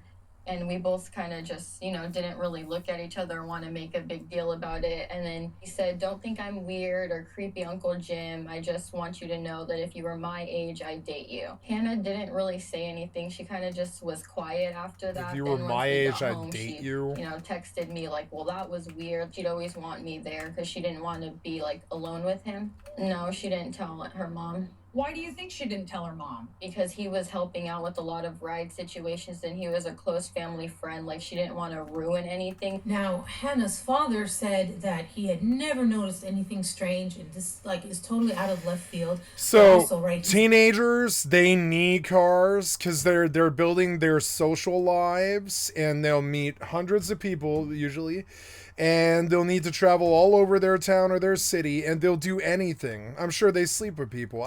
They'll do anything to get rides, like get raped by their uncle and stuff. It's weird. They'll do anything. And so I don't know why we don't address stuff like this. The fact that, teenagers need cars, kind of. They kind of do. I don't know. I don't want to give them cars. I'm saying that I want cars to be cheap so that people can get cars, they, especially teenagers. Gone a lot, so I don't know how much he could see, but when he was there, he didn't see anything because obviously the guy's not going to do it in front of her dad. The other thing that people found odd and weird and gross is the fact that Hannah and Uncle Jim would go on these trips together alone, and they would even stay in the same hotel room. Can you tell us about the trip to Hollywood? It was supposed to be a week trip. And then after a couple of days, she came back and she asked to hang out. And I was like, "Oh, well, you came back early." And she said that she was on her phone a lot, posting pictures and talking to people. And he got upset about that because she wasn't paying attention to him. And so he took her home early. So they went on this trip, just the two of them together to Hollywood? Yeah. And did they stay in the same room? I mean, what was the situation? Yeah, I think she said that they stayed in a hotel room. What are you? So now it was looking really bad, and it was looking like he wanted. He had a crush on this girl. He wanted to be with her, and he killed her family so that he could be with her. And where is she? What is happening right now? And so everyone was trying to find Hannah before the worst had happened, or maybe already happened. There was this huge search that happened, and this was the first time in California that an Amber Alert was sent to people's cell phones. And so it was huge. Pretty much anyone with a cell phone in California got this Amber Alert. It was all over the news, and it became this huge, huge story. Then, on August 7th, so 3 days after the cabin was on fire and everything went down, horseback riders in this area of wilderness in Idaho called River of No Return stumbled upon an adult male and a teenage girl. Now, they didn't know anything about the case and Hannah's disappearance, but they already felt like something was odd. Just had a gut feeling about him. The red flags kind of went up on him. They say DiMaggio did all the talking. They weren't friendly and they didn't talk. She was trying to turn her face away. All of their gear looked like it was brand new. That was another little flag. And Hannah wasn't wearing hiking clothes. Usually don't run into somebody that's wearing pajamas. They say Hannah did say one thing. And then she says, "It looks like we're all in trouble now." They ran into DiMaggio and Hannah again later that day by Moorhead Lake. John said DiMaggio was petting a cat. I made comment then. I said, "What are you doing with a cat in here?" He might have been an outdoorsman in California, but he was not an outdoorsman in Idaho. So they thought this was weird. They didn't really do anything about it. In Idaho. And when they turned on the news, they saw the news alert about Hannah, and the guy was like, "This is the girl I saw." Told my wife, I said, "That is that girl we seen on the mountain." So they called authorities, and before you know it, the FBI were in Idaho, and they were in this area of wilderness, and it was so wild. There were no roads. And they went to the edge of the last area you can go to in a vehicle.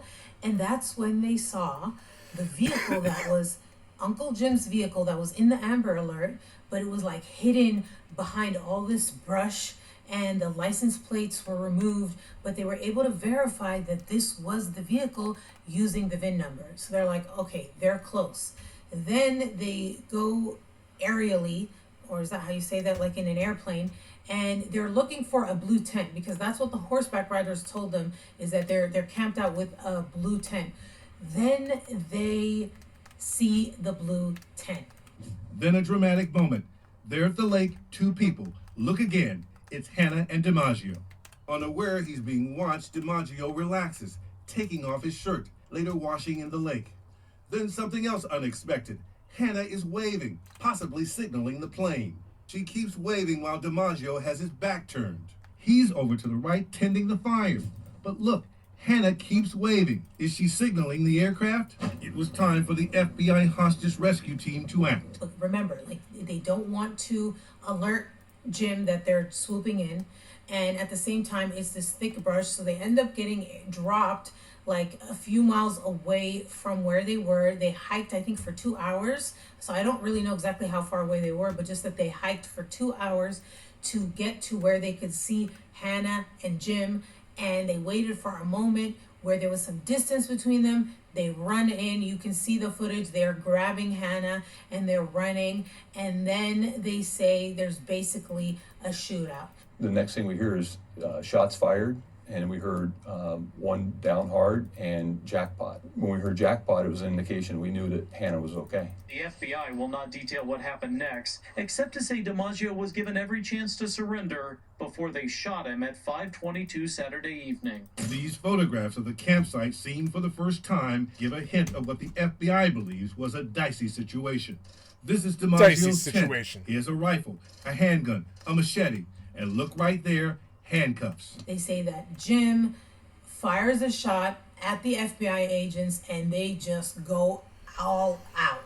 Whoa, why does it all out? They shot him like 6 times in the head, in the arms, in the torso, and they get Hannah. Hannah doesn't have any physical injuries, but they airlift her to get crisis counseling. While Hannah is being questioned, she reveals that she did not know that her parents, or not sorry, her parents, that her mom and her brother were dead. And the FBI agents had to tell her about that. Now, this will be something disputed later, but this is what she says, and the FBI agents are the ones who notify her that they're in fact dead. Remember, in the beginning, the authorities, when they came out, they said, we don't know if Hannah went willingly or not. Well, now they came out and they're like, no, she is not a willing participant. She's a victim. I want to emphasize that during the law enforcement interviews with Hannah, it became very clear to us, very clear, that she is a victim in every sense of the word. They also said the investigation is closed, it's over, it's done. The sheriff's office, they basically stopped talking, right? That's right. That's the end of the story, according to the police. Yeah, they're like, we shot this guy. He was killing his family. It's over for us for here right now. Yeah, and I would say that's correct. Yeah, like if they killed the guy who killed the family, then their part in this is over. And that is correct. That is the correct attitude.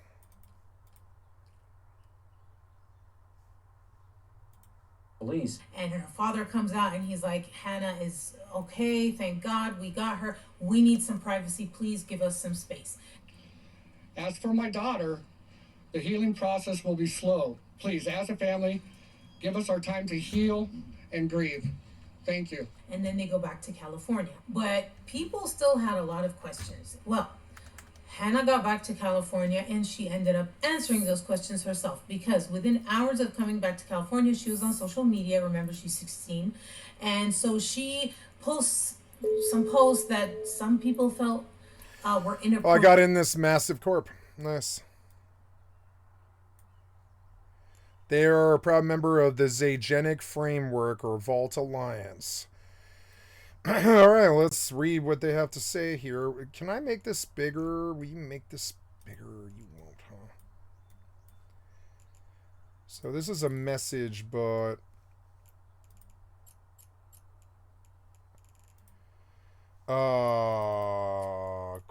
corporation, log in to become a recruit. No, just Discord voice chat, Relay Alpha, and Relay Omega. Join our V42 main chat to collaborate, connect with all Vault members. There we go, V42. Hello, I am new.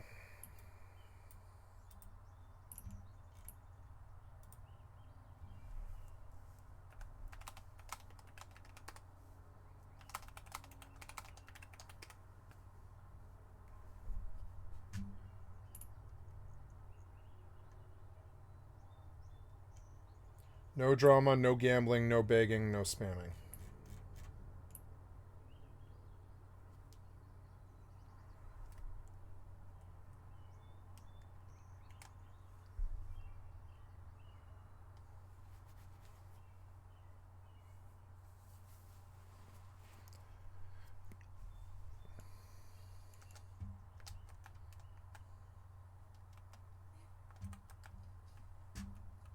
Good evening. Well, hot dog. Guess you got the lights. Good work.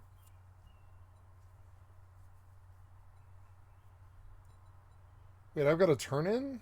Oh, homesteading challenge, okay.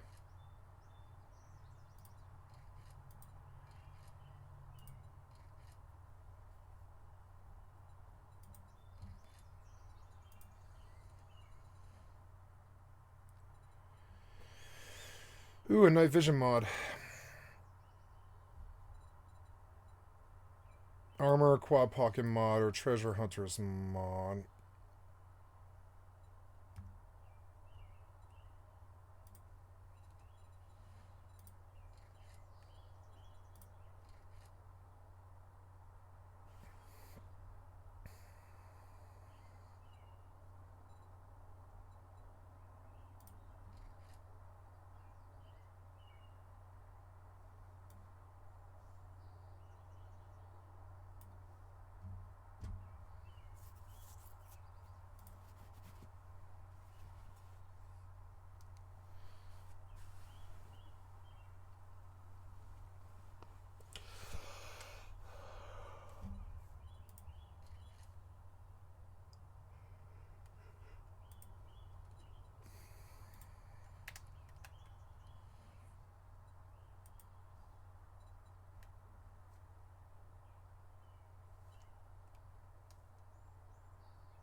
I can make super corn now.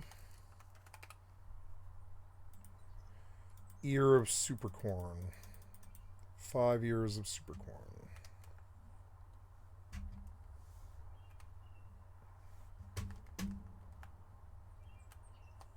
Supercorn.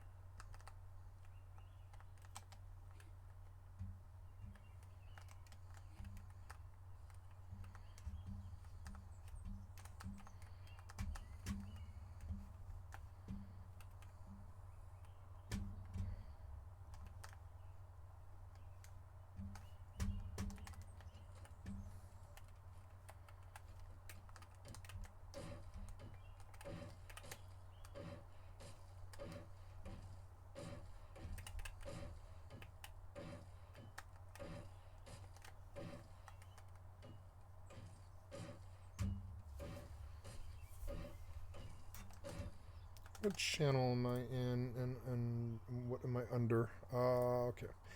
Let's go up under 7 days. 7 days. 7 days to die. Done. Cool.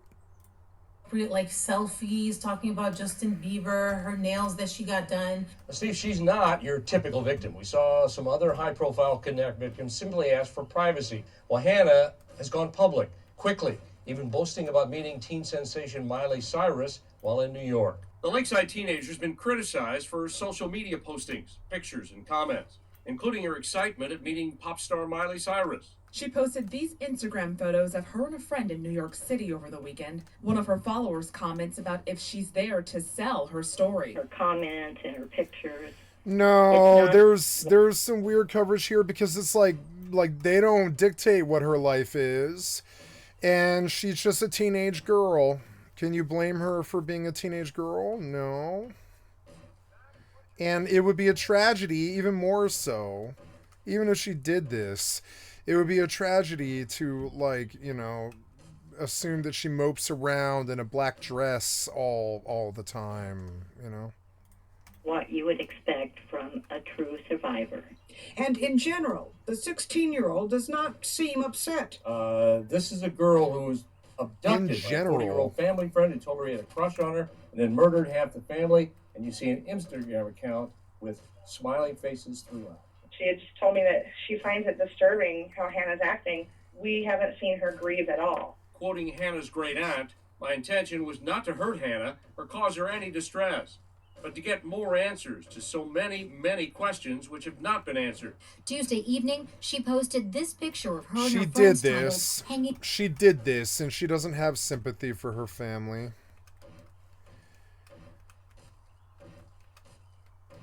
I think she hated her siblings.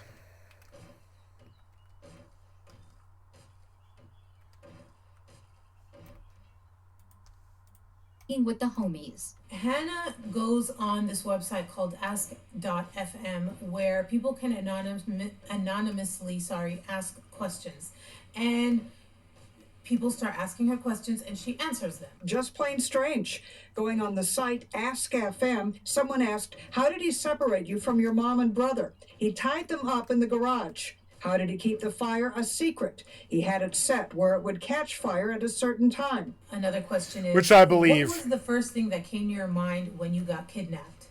If my mom and Ethan were okay. She adds, I wish I could go back in time and risk my life to try and save theirs. I will never. On top of it, I have a conviction that he's done stuff like this before too, and they just don't know it. Arson is a terrible crime because it's like most times if the arsonist is successful, and they usually are, but they also get caught. Arson is a very like convictable crime, and they often get caught. But because it does leave evidence, like if you set fire to something, it leaves evidence, and there's all these forensics people that show up who are like whose job it is to catch you. And like arson's terrible, but I guarantee he's probably done this before. She didn't do anything super crazy. She just spun him off in one direction. I don't know. It sounds like she was fucking him, which is weird. I mean, I don't know. Forgive myself for not trying harder to save them. Why didn't you run? He would have killed me. Why didn't you tell your parents he creeped you out? In part, he was my dad's best friend and I didn't want to ruin anything between them. He said it was more like a family crush, like he had feelings as in he wanted nothing bad to happen to me. Did he R-word you? I'm not allowed to talk about it, so don't ask questions about it. Yes, he did. And that's what the 2 dirty condoms are now. But they don't have to talk about that because it is stat rape. It should only be in the court case, right? If she doesn't want to talk about that, she doesn't have to. But if he slept with her, that's statutory rape. She can't give consent at the age of 16, not legally. She can't actually do it. So, like, you know, so it doesn't actually matter. Like, she can't legally give him consent. It matters what happens. It's just weird. It's weird, like, you know, she doesn't have to talk about him raping her. And it's always rape if she's 16. Even if she's consents to it, to get him to kill her family, it's still statutory fucking rape. And she can keep that concealed in her court case. It's nobody's business. Ask why, when they ran into those horseback riders, why didn't she even if she offer did help? this, even if she did this, even if she caused all this, we can't convict her. She's not of age. We could get her for probably, I would say, criminal mischief. I would say it's probably criminal mischief or something like that. I don't know what the charge would even be. You could probably get her for criminal mischief if she wasn't a minor. But at that point, you're trying to, like, prosecute the girl who did not kill her family. She just caused it. And in the eyes of the law, that's what matters, is who actually did it, you know? Now, you could get something, but I don't think so. It's way too close to attacking the victim, you know? She is a victim. Even if she doesn't love her family, even if she convinced him to do this, it doesn't matter. It's still a 16-year-old who is not acting as an adult, who's on some weird fantasy thing, totally not acting right on, you know, and it doesn't matter. You can't convict her. She was never of sound mind in the first fucking place, really. Not till she's 18. So it is weirdly genius in a weird way. And on top of it, I don't think she went designing this. I think it just happened by accident. I think he just happened to be an asshole rapist arsonist and she found out about it. And I think he probably seduced her. People always act like it's like the kids' fault. The kids seduced him or something like that. But no, it's usually the adult. Oh, she said, I had to act calm. I didn't want them to get hurt. I was scared he would kill them. Did you have your phone when you got kidnapped? No, it was burned in the fire with everything else. Why did you tell the horseback riders we're all in trouble now? She says, I don't remember saying that. So based on these questions and answers, there were some inconsistencies that came out, and this is when people started saying, wait a minute, her story's not adding up. So he said it didn't look like she was being held against her will. It didn't look like she was being held against her will. Tragedies spun out a half a dozen theories. According to investigators, they said that she didn't know that her mom and brother were in danger or killed on the property or anything, even though she was there on the property. Then the whole thing where she says, we're all in trouble now, when the horseback riders found her. They're like, if you didn't think anything was wrong, why would you think you would be in trouble? That's one thing that people What's her name again? It's like Hannah.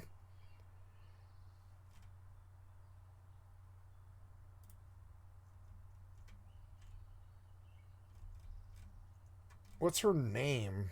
It's like Hannah Anderson.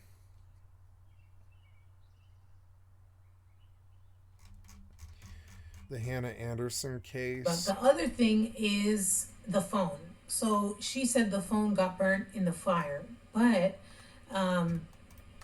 there were reports, several articles that say that she had her phone returned to her